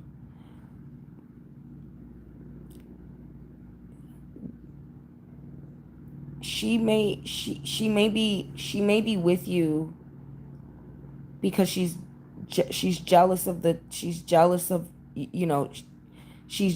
powerful women. She's jealous of real powerful, natural, true, gifted women. What I'm saying? That's the kind you keep around you, and she's jealous of that, and she has to take that energy through you, because in her waking life, real authentic women don't deal with her. A real moral woman won't deal with her. An actually beautiful woman who has really high self-esteem and ambition won't deal with her. In real life, women see her for who she is, which is trash. She's a saboteur, she's a jealous, trashy spirit. And you deal with her because you also are a jealous, trashy spirit. And a lot of you men, a lot of you men who love black women, and you love keeping black women around, and you may not be black, or maybe you are a black man who loves black women, but you only date white girls or whatever type shit. Um, Yori says yesterday there was some depressed man complaining about that there's rarely any good women. Um, well, you know, I'll let me finish and let me reply to that.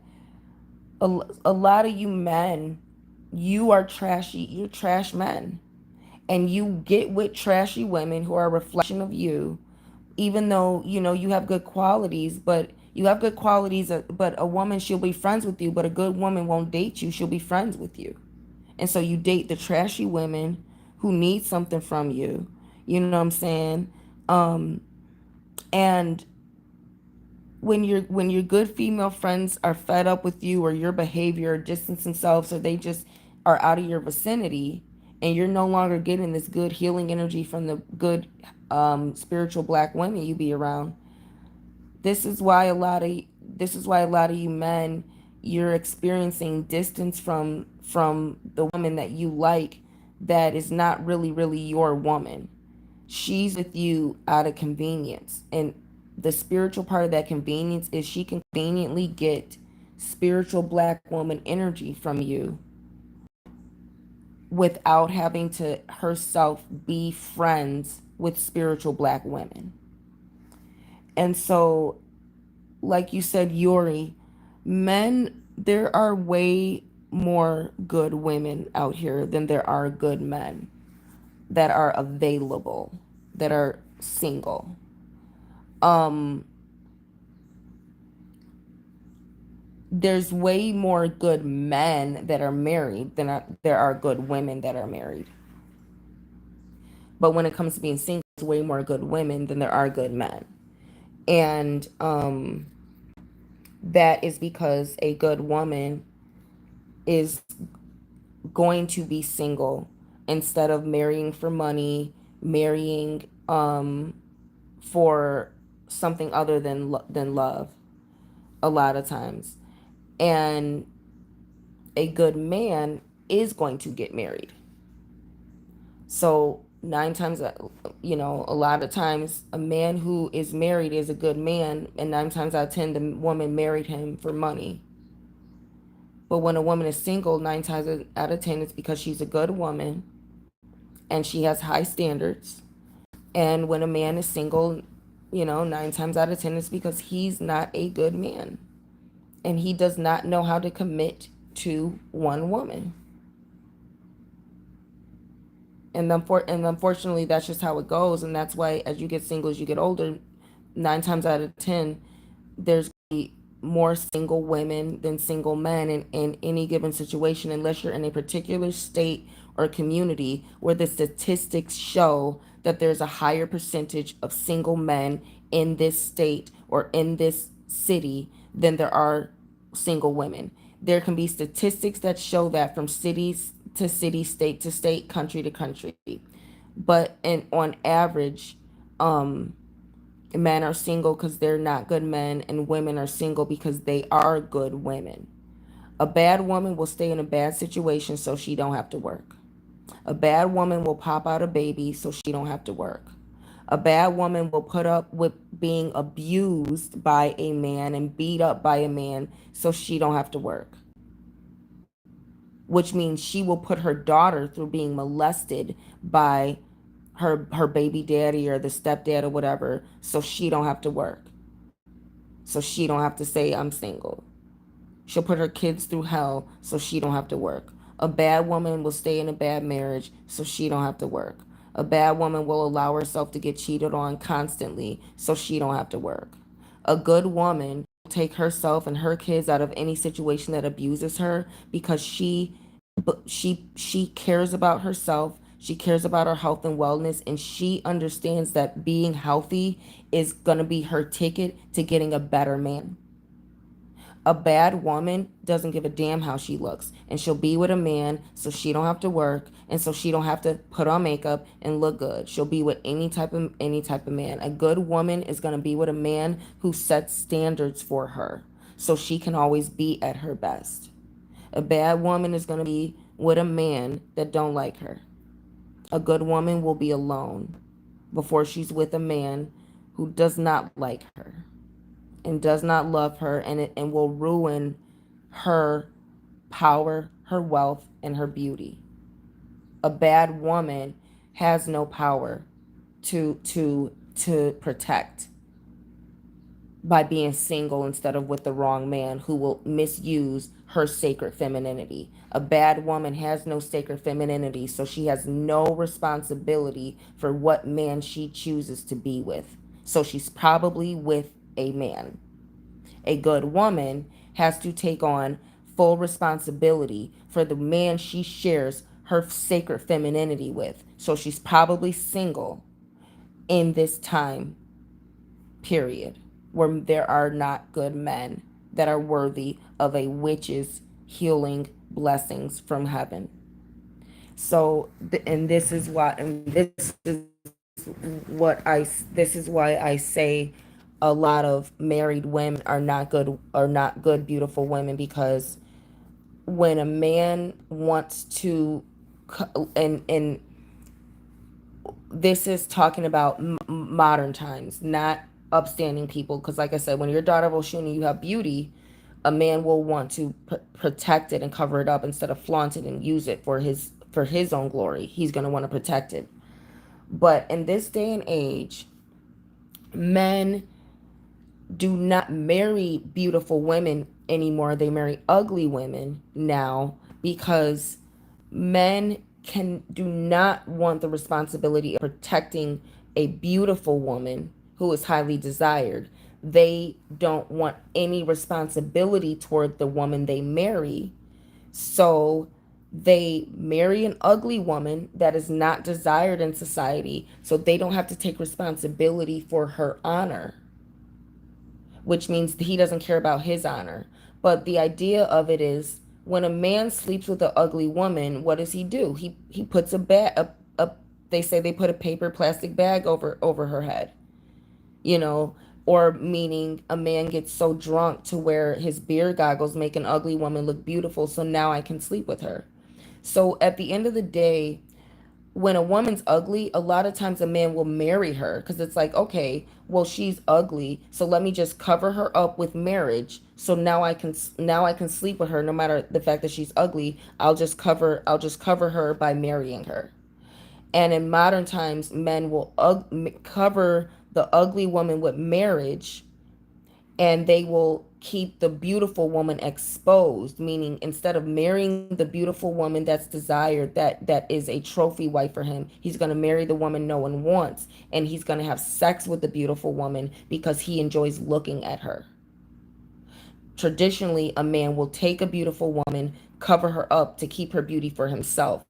Now men say, well, I enjoy your beauty, but I can't protect it and provide it, so I'm going to degrade it by not marrying you, so I don't have any responsibility for you, so I'm going to keep you uncovered so I can enjoy your beauty without paying for it.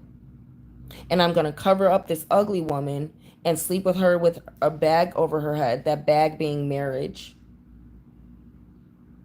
I'm going to sleep with her as my wife, have her do all these wife duties without having to take responsibility for her beauty.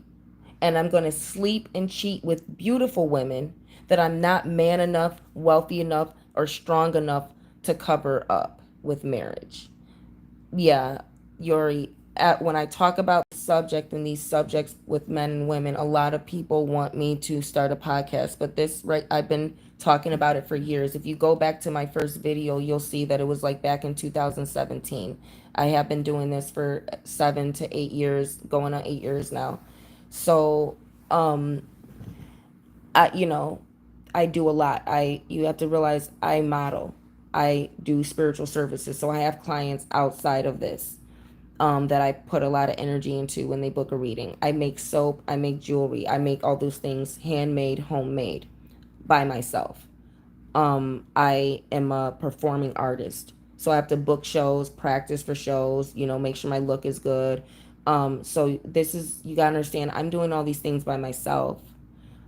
So when it comes to starting a podcast and doing all this and that, it's up to you guys to make the reels with me talking about these subjects. It's up to you guys to promote these videos. It's up to you guys to contact me with my social media is everywhere and say, hey, can I feature you on my podcast? Or to contact the podcast that you all watch and say, we want Black High Priestess on this show talking about this subject. I can't do it all. I'm busy. I'm doing this as a courtesy because it's my role as Black High Priestess when I get insights to share them with you. Because I'm still not yet charging you guys. Like people. This is my gift back to you, but I can't do it all. If you want to see me on a podcast, contact the podcast that you want to see and demand that they have me on as a guest. I can't do it all. I cannot.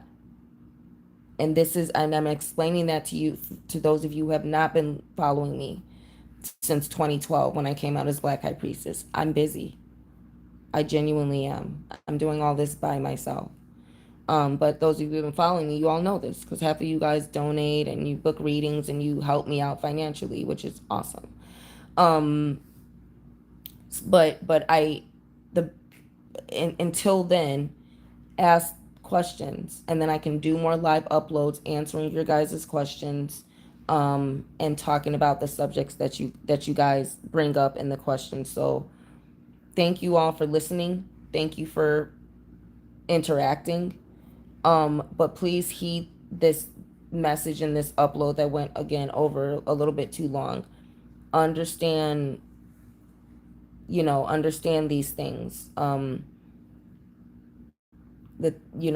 these things I was talking about for men and women, and how to really determine, are you in a loving relationship that's really based on true love and based on you found your partner, you found that person who, you can, it's like a yin and yang situation where you're evenly yoked, like a yin and yang symbol. Are you evenly yoked with the person? Because if you're not evenly yoked with someone, it is honestly just better to be alone. And a lot of people, and if you are single, especially over the age of 40, the only way to really answer someone's question, which is it's honestly a very rude question, and it's intended to make you feel bad about yourself, and the only people who will ask you this question are people who are jealous of you. I promise you this. I promise you, the only time anyone will ever ask you why you're single is if they're jealous of you. Anyone who is not jealous of you does not care about why you're single. They care about you. But someone who's jealous of you wants to bring out whatever they consider to be a flaw. So they're going to start a subject about your flaws. And people who are jealous of you automatically consider you being single a flaw. So remember, anytime anyone asks you, are you single? That is an attack from someone who's jealous of you. And remember, ladies, a lot of men start conversations and even pickup lines asking you this question. Clock it. Did you hear what the fuck I just said? To ladies, we're men, because when someone is interested in you, especially, this goes especially for ladies, but this, This may go for men too, but not mostly. This is going to mostly go for ladies who are being hit on by a man. Clock this shit right now.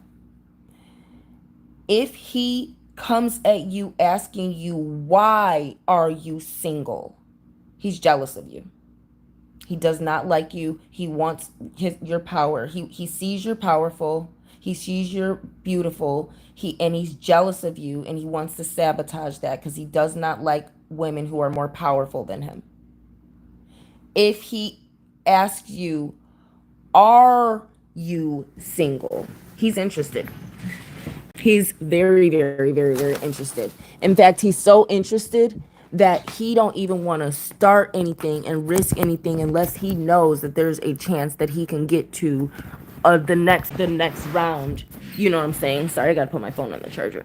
But if he asks, are you single? And he starts the conversation or approaches you with, are you single? That is a man who is genuinely interested in you. And 9 times out of 10, if he starts a conversation by asking you, are you single? If you say yes, 9 times out of 10, the follow-up question is going to be something to the effect of, when can I take you out? Or if he's broke, he'll say, when can I see you again? But if he's really eligible to date and he's really into you, first thing he's going to ask is, are you single? Because that's what a smart gentleman will do. And if he's ready to date, he's smart. And the next thing a gentleman who's ready to date will do will make sure that he can take you out. A man who's broke and single, he'll be like, oh, well, when can I see you again? Or he'll ask you for your number. Never give a man your number. Always take his down. A man who cares about women is not going to ask her for her number. He's going to make sure he's in the vulnerable position, meaning he'll give you his number and risk the fact that you're a crazy stalker instead of asking you for your number and cause you to risk the fact that he's a crazy stalker, which he probably is if he's asking for your number. So ladies, I hope you're clocking this when it comes to like with dating with men. But this goes for men and women. Please understand this. Anytime someone asks you, why are you single? They're jealous of you and they're trying to attack you in an area that they feel that you're weak in. The only response to that question is, I haven't met my soulmate. Because that's the only true reason why you're single. And there is a universal reason why anyone is single over the age of 40, over the age of 30, or whatever age people think they should date. But anytime you're single over the age of 30 or 35, it's because you have not met your soulmate. Anytime anyone is single for any reason as an adult, which means if you're single and you're over the age of 18, realistically, it's because you haven't met your soulmate. But at any age of adulthood, that's the only reason you're single. Because if you have met your soulmate, and if you have met the person that chooses you the way you choose them, if you have met the person who would choose to stay with you and not leave you for someone else, not choose another woman over you, not choose another man, if you have met that person, if you have been with that person, you would be with that person. But you guys broke up because they're not your soulmate. That's why you broke up. That's why you're single. And the only reason someone is not single is because they met someone for them, or because they chose to be with whoever they're with, which is 9 times out of 10 probably has nothing to do with love if they're in your fucking business. Because at the end of the day, anyone who's in love, people who are in love don't go asking other people why they're single. That's not something that people who are in love do. They don't antagonize other people. People who are in love share love with others. Look at any happy couple. Look at any person who's in a happy relationship, or look at any person who is happy with their life and who they are and how they look. They are always cooking for someone. They're baking and sharing it with their coworkers. They're giving people cards, congratulating them. They're throwing parties for other people. They are buying surprise gifts and birthday gifts for other people and their kids. Anyone who's happy with themselves and who's in love, you know it because they're constantly doing something for someone else. Anyone who is not happy,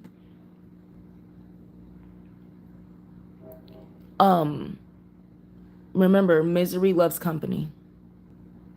Anyone who's not happy is probably always looking to make friends and hang out and go to the bar with their coworkers or with whatever. Um, and they probably are very selfish. They're probably a very, very, very selfish, greedy individual who does not give to other people or share with other people, and they probably like to take from other people. The easiest way to know if someone is unhappy, they're a thief. Nothing says I hate my life like somebody who likes to steal things from other people and take things that do not belong to them. That is a miserable individual. And it's not it goes beyond kleptomania, where it's like people have these things where you're like a pack rat, and someone with kleptomania. That is a person who just takes things. They're not stealing items that belong to someone else. They're collecting items that they find. That's a difference. I'm talking about a person who steals things that they know belong to someone else. That's the biggest sign, and that's the biggest symptom of somebody who's miserable with what they have been given in life. They spend their life and every waking moment taking whatever they can from whoever they can take it from, just because someone else has it. Not because they need it, not because they like it, not because they want it, not because they can use it. Simply because someone else had it and they didn't. So be warned of that. But all I'm trying to say is,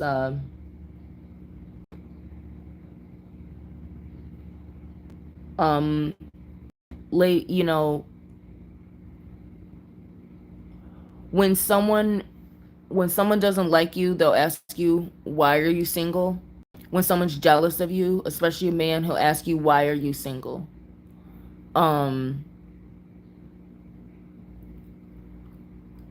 Men, it's, when a woman is interested in you, she's going to ask you, are you single? Because the first thing she wants to do is make sure that you don't have a wife or something, and the first thing she wants to do is make sure she's not being appropriate. But men, when a woman asks you, why are you single? That should symbolize to you that you're out of her league. If a woman asks you why you're single, she perceives you to be a handsome man with options. And if she perceives you to have options, and she's asking you, why are you single? Like, you got so many options, why should you be single? That's a sign of her insecurity, and that's a sign that you're probably out of her league. And a lot of attractive men, you guys go for the woman that throws herself at you like a man, and you attractive men, you get tall, dark, and handsome, or just tall, masculine, handsome, rugged men, and they're always with ugly women. And this is because ugly women throw themselves at handsome men, and you see that handsome men a lot of times are not smart, and they also have low self-esteem themselves, and they are not really masculine. They don't want to protect, and they don't want to pursue a woman.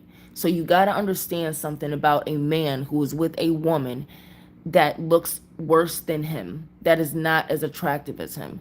That man did not want to take the time to go approach a beautiful woman in public. He allowed an ugly woman to throw herself at him, to probably mother him a little bit and play the motherly role and cock block other beautiful women by acting like a mother to him and encroaching on his space. And he allowed that, and he took it and he ran with it. So he had no effort in getting free pussy for the rest of his life. He put no effort into it. That's what you're looking at when you see a man who is chiseled, muscular, got a nice beard, or just has a nice body and face, who looks very masculine, who's very tall, dark, and handsome, or just tall, muscular, and handsome, and is with a woman who is average, not beautiful, not sexy, no attractive features that people would stare at or look at or even do a double take at, when he's with a woman that no one would look at for any reason, other than to say, excuse me, you're in my way. When you see a good looking man with an ugly woman, you're looking at a man who's probably a little bit retarded and probably, has some mommy issues to where his mother retarded him, and he probably needs like a mother in life, because no masculine man who has confidence in himself is going to let the ugliest woman throw herself at him and be his woman, when he could go approach whatever woman he wants that he desires and use his charm. When you're looking at a handsome man with no charm, and with the ugly woman, something is wrong with him. He's either got a mental disorder, he's either broke, something, and I want you to understand something, ladies. A lot of times when a man is with the ugly, unattractive woman, he has a sexual dysfunction where he's too insecure to approach a beautiful woman that he's sexually attracted to, because he knows, because of whatever he's got going on down there, that he won't be able to satisfy her. He knows he has a sexual issue. He knows it's too small, or he's got a medical issue where he cannot satisfy her. And so he will be with a woman that he is not sexually attracted to, because he knows he cannot sexually satisfy the woman he's attracted to, and he does not want to put himself through that. You said they never look happy together. Well,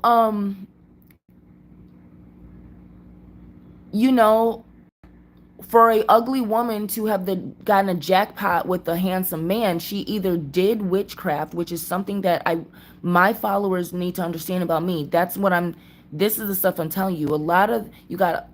Anytime you see, when you see an obese white woman in her 60s that's ugly with a 18-year-old looking handsome black boy that looks like a model, that looks like an athlete, and they're married, that's witchcraft. That's beyond he married for money. Because the natural African man the natural man has dignity for himself through the woman he will sleep with. A lot of women, I want you to understand, when you're looking at these married women, you're looking at women who did witchcraft to get their husband, and that includes black women who lighten their skin and straighten their hair to look more white so they can be more desirable to black men who are under that spell. 9 times out of 10 in America, when a woman is married to a handsome man and she's not beautiful, or when a woman is married to a black man and she's not black, when an ugly woman is married to a handsome man,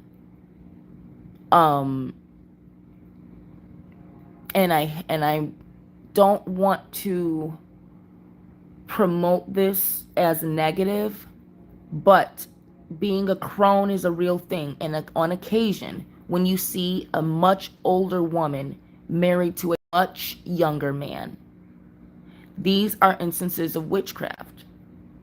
Why witchcraft? Because it's a form of vampirism. For an ugly woman to be with a handsome man, she doesn't have power. She does not have that power. She's using his power of influence. So a lot of women get married through witchcraft. And then you wonder why these marriages fail. She got her husband through witchcraft. And the spell wore off.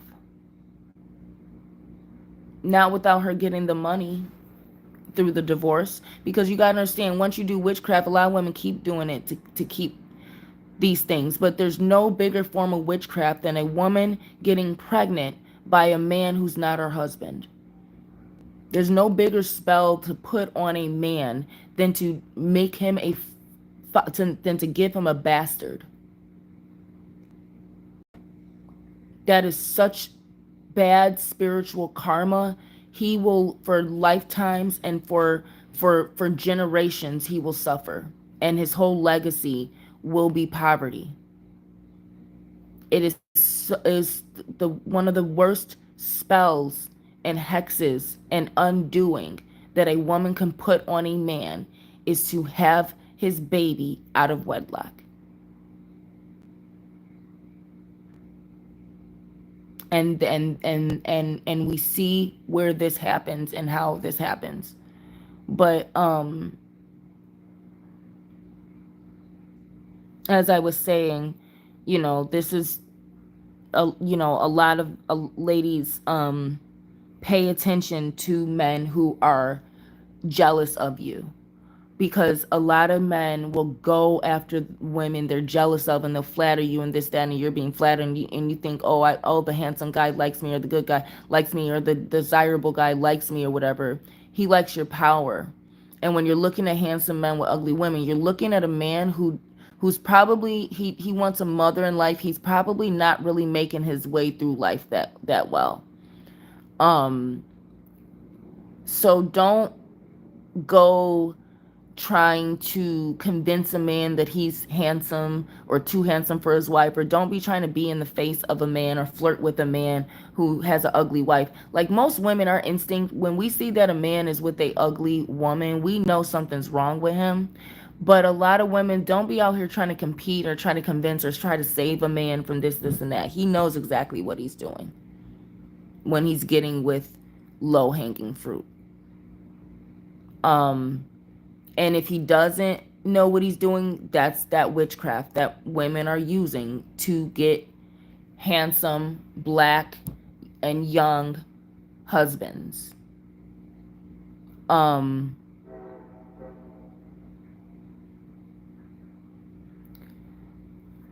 When it comes to marrying rich,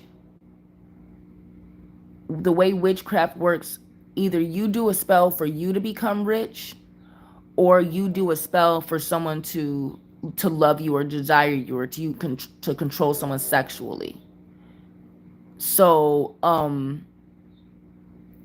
when you get these women who are gold diggers marrying rich men, that's not, a lot of times that's not witchcraft.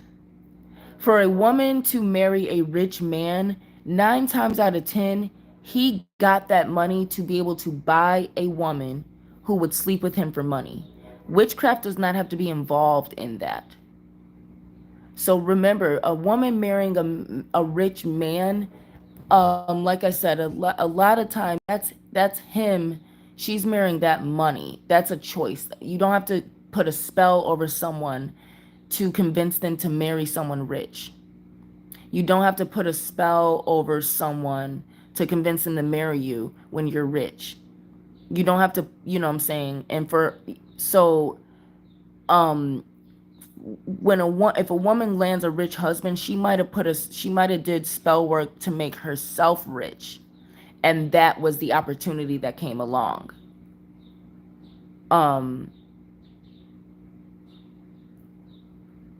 You know. Yeah, you said a woman who's done witchcraft to a man. Yeah, I'm trying to give some examples. What about pretty women with ugly men? Why does this happen so often? Yori says, pretty women with ugly men. The number one reason you see a pretty woman with the ugly man is because the ugly man was the only man who decided to actually be with her and all the other men hit it and quit it. And the ugly man was the only one who stuck around for a relationship. And a lot of times the ugly man stuck around for a relationship instead of hitting it and quitting it because his looks are not good enough for him to be successful without her looks. So he's keeping her looks. He's not he would have hit it and quit it if he was good enough to hit it and quit it, if he looked good enough to. But what happens with pretty women, like I've said, practically since I've been doing uploads, and my biggest, one of my most viral uploads that I did a few years ago was entitled "Why Black Men Hate Pretty Women and Prefer Ugly Girls." So go find that one, or I will try and post it here. But if you find that one was a few years ago. But when you see pretty women with ugly men, it's because the ugly men stick around for the benefits of being with the pretty woman. And, you know, unless she decides to leave him for cheating, because ugly men like to get with a pretty woman than cheat on her, because what happens with the ugly man, he gets with the pretty woman to make himself look better, then he looks better to the woman who friend zoned him. Now they want to compete with her, and now they're like, oh, I know he's a good guy because he's ugly. I friend zoned him. Well, I don't want her to get the benefits. She's pretty and she's smart and I'm jealous of her and I don't want her to get the benefits. So now let me fuck him. And what happens is all the women who don't like him, who friend zoned him and looked at him as a goofy, ugly dork because he's a goofy, ugly dork, they now are sleeping with him because they want to take something from the pretty girl who saw something in the ugly guy, because all the handsome guys hit it and quit it because they have other options. So when you see a pretty girl with an ugly guy, is he doing witchcraft on her? Um there are some men who are incubus, and they, like I said, an incubus is working for a succubus. So, like I said, when there's a pretty girl and she's with an ugly guy, she's 9 times out of 10 being attacked by a succubus. So, there's a woman at her workplace, in her neighborhood, in her family, or in her otherwise community or immediate social circle that is a succubus that's jealous of her beauty, and that succubus sent a incubus to drain her energy and bring it back to her. So that's the other thing when it comes to spiritually, not just socially. Like I said, when you see women with rich men, that's just a socioeconomic thing. When you see a pretty girl with the, you know, when it is spiritual, that pretty girl is being attacked by a succubus. She's being attacked by a Jezebel spirit, and that succubus sent the incubus who she has a zombie over, so to speak. She sent that incubus to attack that particular girl. Let me remind you guys how incubus and succubus work. An incubus is working for a succubus. He goes from young, beautiful woman to young, beautiful woman. And when I say young, I mean fertile. It means that you have a youthful energy. You can be an old woman and still be a virgin. You can be an old woman and still have youthful energy because because you're not dealing with men regularly, so you have a fertile energy that's fertile and ripe for soil. It doesn't necessarily mean that when I say that youth, it's that energy. It's the sexual energy that people are going after. So if you could be an older woman who's been celibate, who doesn't deal with men on a regular basis, or who is still a virgin, and that's the energy they're coming after, because to them it smells young. It smells like it smells like virginity. It all smells the same, and it all tastes the same, and it all and energizes them and empowers them all the same. And so when the succubus, she sends out an incubus man to go after a woman who's in her sacred femininity. When a woman is in her sacred femininity, she's most likely not dealing with men at all. That's a huge misconception. A lot of, especially in African culture, people want to associate sacred femininity with motherhood. It is completely the opposite. Sacred femininity is sacred femininity, which is not having masculinity interfere with it a lot of times in a lot of ways, and interacts with masculinity in a very different way than motherhood and marriage does. So when a woman's in her sacred so the succubus sends the incubus to go after a woman who has sacred femininity, meaning she is single, meaning she's not having sex with someone. Most 9 times out of 10. It's rare for a woman to be promiscuous and have sacred femininity. That is a form of sacred. That's a form of that's that Vestal Virgin energy, and that's a level of priestesshood that a lot of women don't have. That is under Oshún, and it is a trait of Mary Magdalene. So that is not something else I will promote. Most of the time, an incubus is going after a woman who is single and who's not having sex with someone else. He goes after her. He convinces her he wants a relationship because he knows in her sacred femininity, she's looking for a husband. So that's another way you'll know that a woman is in her sacred femininity. She hasn't had sex, she's single, and her intention is to get married. And she does not have children out of wedlock. A woman who has children out of wedlock has ties that may interfere with her energy being good to the succubus. So, and most women who have children out of wedlock, they themselves are the succubus.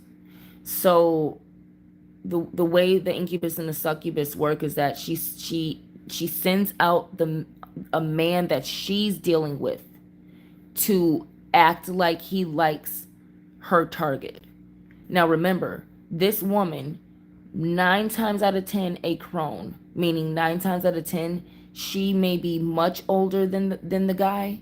Not just like older, like, oh, you're dating someone and you were born in, you were born in 87, and he was born in 88. I'm not talking about that. I'm talking about like there's an age gap, or there's a wisdom gap. All right. And so she has an influence over him. 9 times out of 10, it's going to be a woman older or much wiser than the incubus, and she is sleeping with him, and she has somewhat of a mother-son interaction with him. These are sugar mamas and cougars and blah blah blah blah blah, whatever. Or the baby mama, who knows he's sleeping with other women, but she still sleeps with him, and she still likes controlling him, and she'll talk to him about who he's sleeping with while they're hooking up, while they're in bed together. So these are usually the succubus, and what happens is she will either get him interested in her target by kind of pointing him in that direction, or she will notice that he is starting to like someone new, and she will start to target the newer, younger woman that's more his age and more his social status. She will start to target his new object of affection. That's how the succubus targets a woman. She either sees a woman in her vicinity that she is jealous of, and she will get the man that she's already sleeping with to interact with her and to try to get her to like him, so she can have control, knowing that she's plotting all of this, and she might even mention threesomes and stuff, anything to get him to bring this younger prettier girl into the fold of their relationship, even if it's just as a friend. or she will target whoever she knows he's currently interested in. And this, for it to be a real incubus succubus relationship, they either have to have an open relationship, meaning a publicly open marriage, or they are not committed. Because a succubus sends out the incubus, and part of being a succubus is to sleep with men who are sleeping with other women. That's how it works. It's very Black Widow energy. She sends out the men to do her work because she cannot directly touch the beauty and the power of the innocent woman because of the entity she works for. So she can only get a man to get a woman to fall in love with him, and then through her loving him, then she can steal her love for that man for herself. But why do I say this? For a succubus to be able to steal a woman's energy, she has to get a man that she controls. She has to get that woman to fall in love with a man who she is in control of. Because a succubus, a lot of times and most times, cannot directly befriend a woman that she is jealous of. A lot of succubus cannot hide their jealousy. And the reason she's jealous of that woman is because that woman is more powerful than her. That's why succubus will not, unless she is incredibly advanced and incredibly powerful. And there are some powerful succubus out here. And she has to be incredibly powerful to directly befriend a woman who has the beauty or the gift of beauty that she wants. She has to be very powerful to directly befriend that woman with equal or greater power than her, and try to take her power directly through friendship.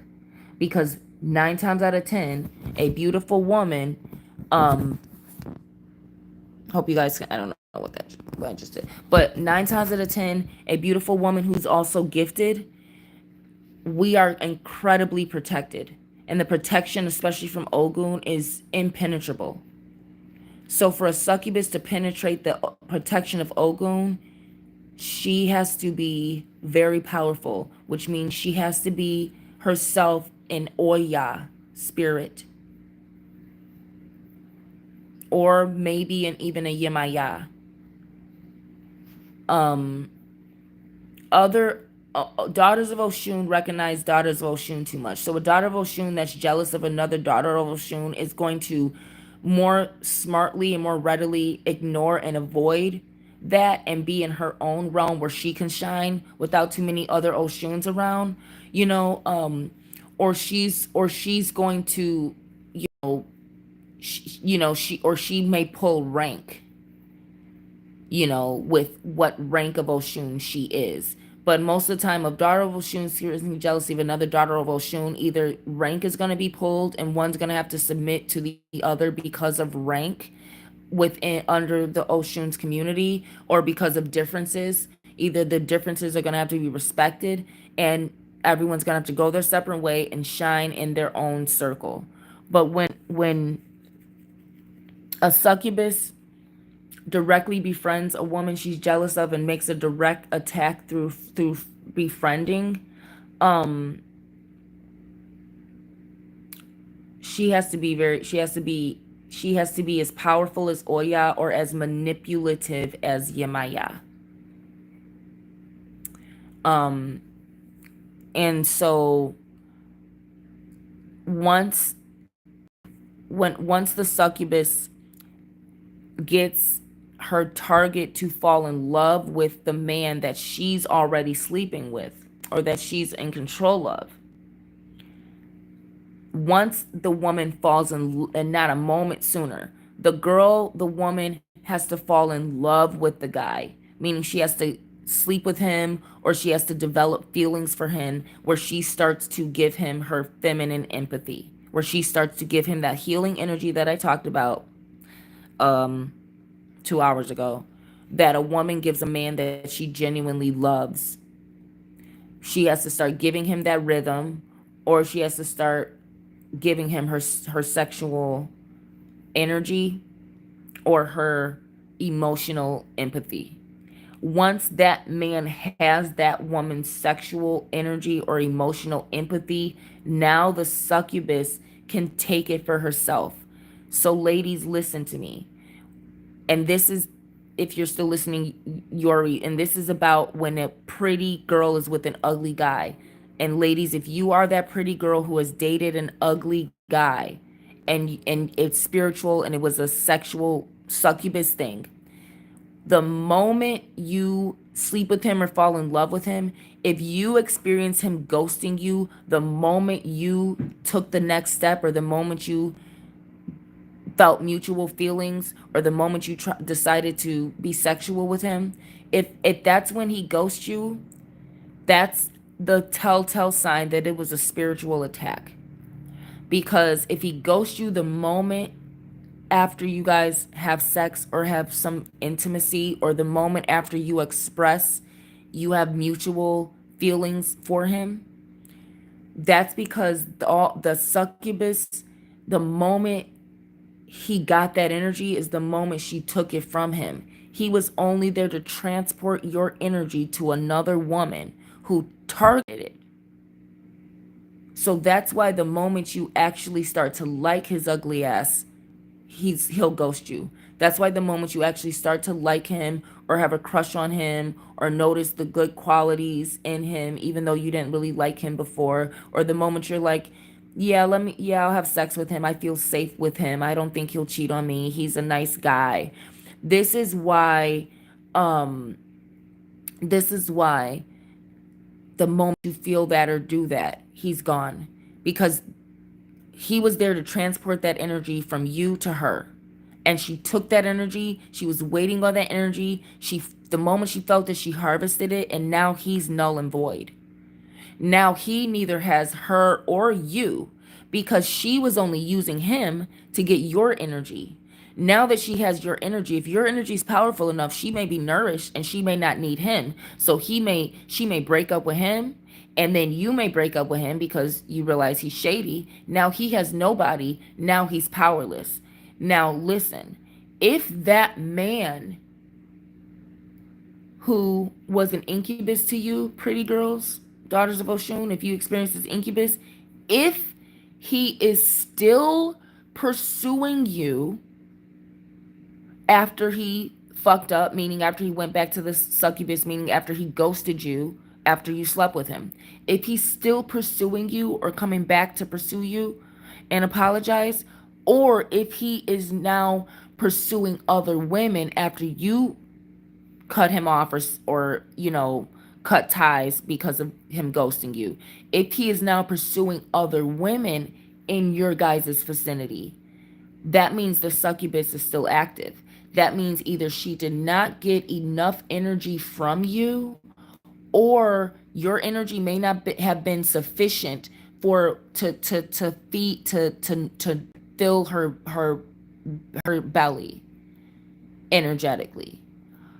um And if it's because she did not get enough energy from you, it's probably because you were smart enough to recognize, or because you are in control enough of your emotions to say, he ghosted me, fine, let me move on. If you are one of these women who is fighting and spitting and angry and calling him and texting him and sending long texts, and then even worse, stalking him, instead of just blocking the access and moving on. If you're stalking his page, looking at social media, if you're talking about him excessively, if you're having long conversations with your girlfriends or whoever about how he ghosted you day in and day out for days or even months, she's still feeding off your energy. She's still affecting you.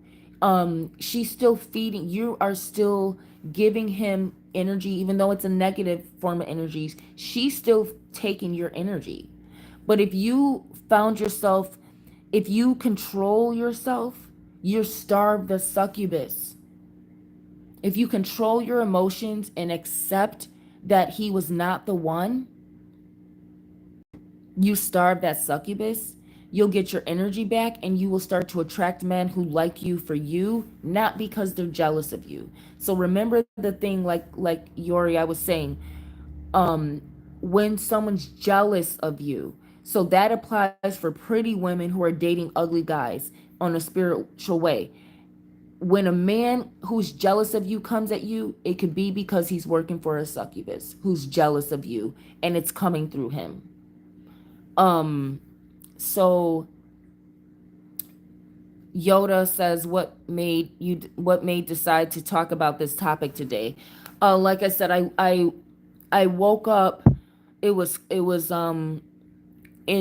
woke up early in the morning and it was still dark, and I was laying in my bed thinking about my exes and analyzing which ones I feel really loved me and which ones were just using me, and or which ones were jealous of me, because at the end of the day, and I realized that either they loved me or they were jealous of me.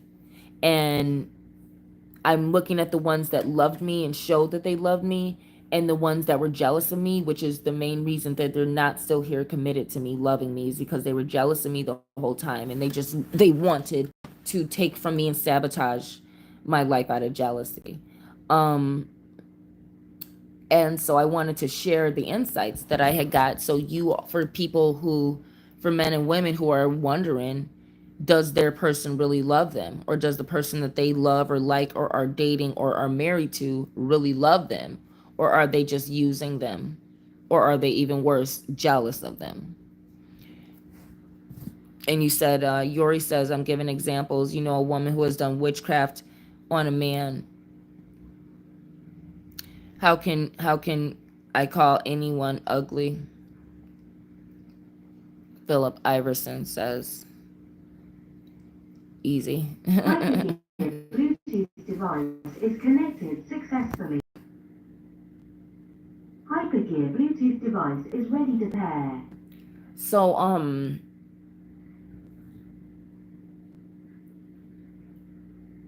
when it comes to the succubus, I guess I'll still talk about this for a little longer. When it comes to the succubus, um, if a succubus is befriending you, um, for ladies, if a succubus is befriending you, and it's a direct, like, if she wants to directly um take your energy, or take your life through befriending you, this is the single white female method, and you have to be very powerful to do it. um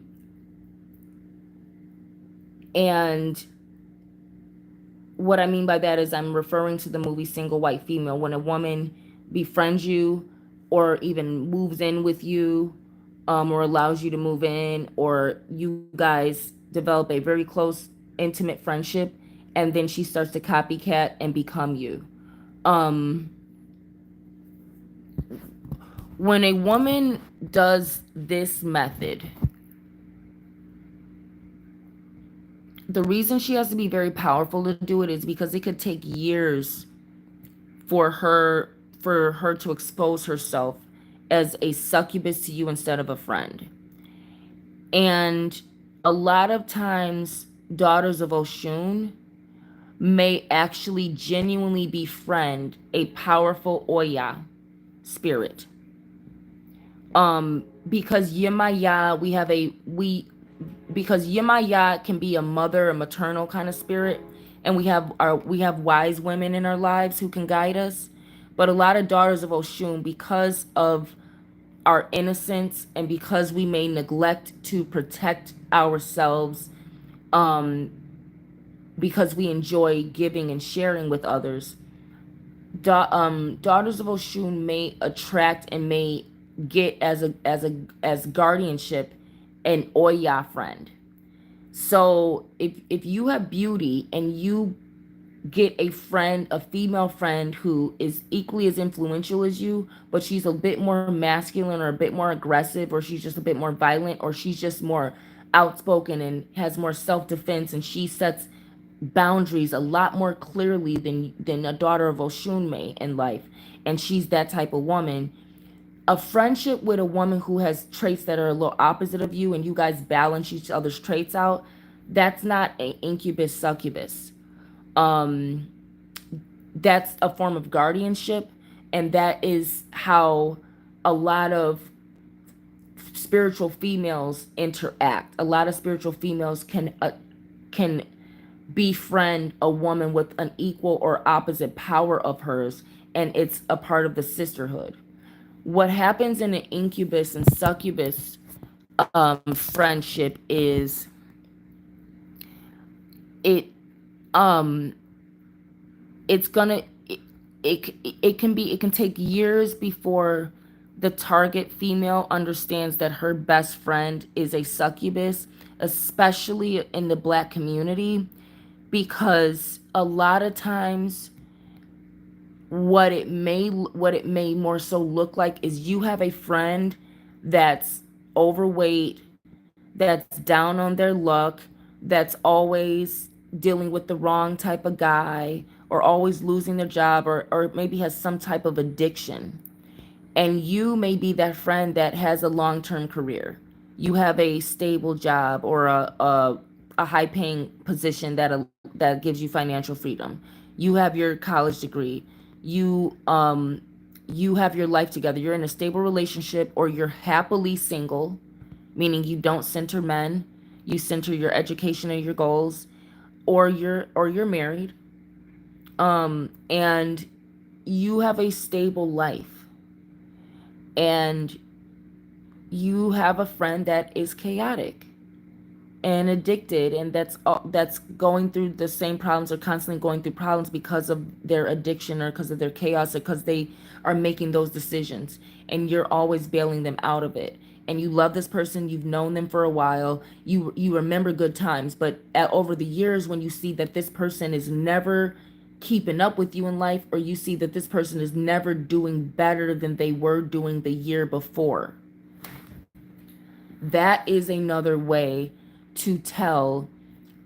That's why it could take years to tell, because it could take years for someone to notice that this person that they call a friend and have so much fun with and have history with and have shared so many special moments with, it may take years to be able to tell that, okay, I'm this person's not doing better in life, and the only time this person is doing good is when I'm helping them with something. So that's what happens, is a lot of times an unstable woman can befriend a woman who's stable.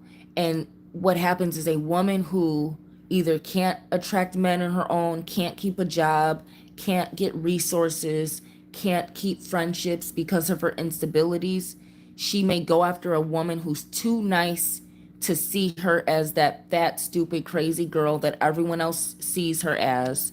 And if you're too nice and you feel bad for somebody because nobody else likes them, you are probably the target of a succubus. And this is for women.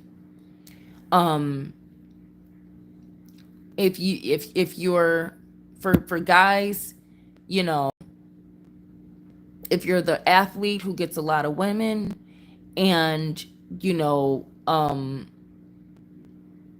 you have cousins or family members or guy friends who are always broke, always down on their luck, who got a bunch of baby mamas, who are in and out of jail, and who don't keep a job or can't get a good paying job. They can only work minimum wage jobs because they got a criminal record and this and that.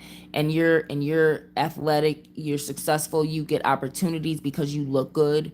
You know what I'm saying? And people, and you present yourself in a way where people trust you. So they trust you with responsibilities. So they offer you jobs, they offer you higher paying positions, they offer you promotions.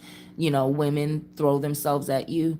If you're that type of guy and you got these bum family members around you, That one cousin who always wants to hang out every weekend, even though, he's a criminal or this and that, it may take you years to realize that he's an incubus to you. Meaning that, remember, it's still with men too, meaning that there's a woman in your vicinity who you rejected, who you said no, who you realized wasn't on your level, who you realized was ugly inside, whatever, and you rejected that woman. And so she's sending a man that she's sleeping with out to get your energy as a man. That's how a succubus may befriend you as a man. Not just that's how a succubus may send an incubus after you, or that's how an incubus man may directly befriend another incubus man. And why it may take years for you to realize that this guy friend who you seem is fun and he always wants to hang out or whatever, but he's got a bunch of all these different things going on, and every year he's with a different woman, and every year he's still not doing better, he's still in and out of jail, he's still doing this, all these different things. And he's always asking you for help. He's always asking you to bail him out. He's always calling you to learn how to talk to women. A lot of you guys, I want men to understand how incubus and succubus work on good men who have good male energy that's right for marriage.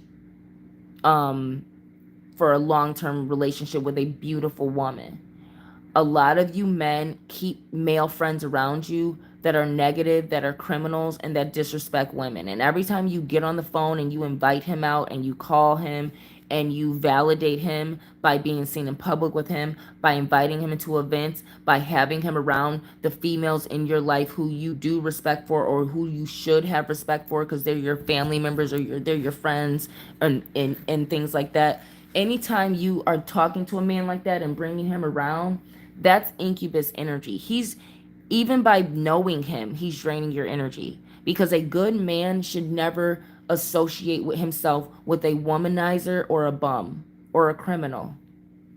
Those are the main things that a good man should never associate himself with. So if you as a good man, you keep friends like this and you talk to them on the phone, you're talking to them all day, you hanging out with them, you're bringing them into your life, and all he's going to do is corrupt the women around you.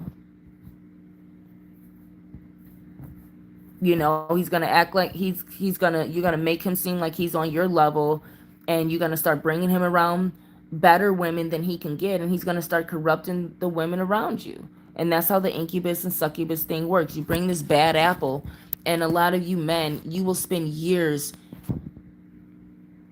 being friends with a man who calls women bitches and hoes, who sleeps with multiple women at one time, knowing he's breaking all of their hearts. You will, another way to know, men, if you have an incubus around you, if you cannot tell a man who has broke the heart of a woman who if you can't check him for misusing her virtue, you're under his incubus spell. You're under a succubus spell. A lot of you men who keep trash men around you who disrespect women, if you don't check a man who disrespects women and then you befriend him, you're under a succubus spell, because a succubus targets innocent women. And for you to disrespect innocent women by keeping men around you who will prey on them and emotionally damage them, if you disrespect those type of women and you keep men who do, you're under the spell of a succubus who likes to steal energy from innocent women by getting men to break their hearts. That's how this works. And that's how the succubus incubus thing works. So, back to the ladies, when you have a female friend that's a succubus, she's going to interfere with romantic relationships that you have with men. She's going to cause interference instead of being supportive, knowing her place, and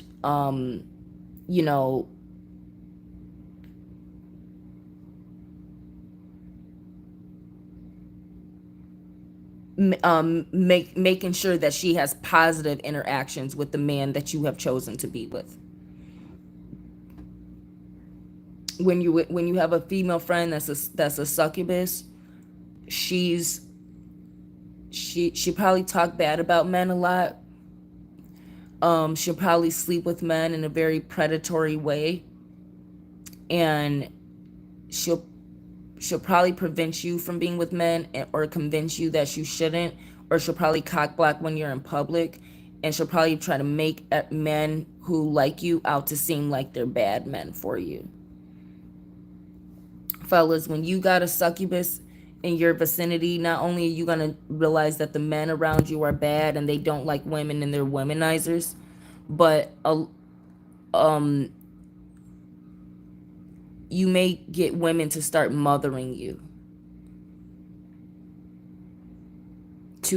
And when women mother you and they do things for you, they're making you look to her for resources that you should be looking to a partner for. So when you start going, when a woman starts giving you rides home and taking you to do this and helping you do that and everything, and ladies, don't help a man get a job. That's not helping a man get a job is not something you should do. And that kind of also does go for if it's a guy friend, you know what I'm saying, and he's asking you as a woman for a job. That's a red flag to let you know what type of man he is in life. Any man who needs something from a woman is lacking manhood and probably was not raised right.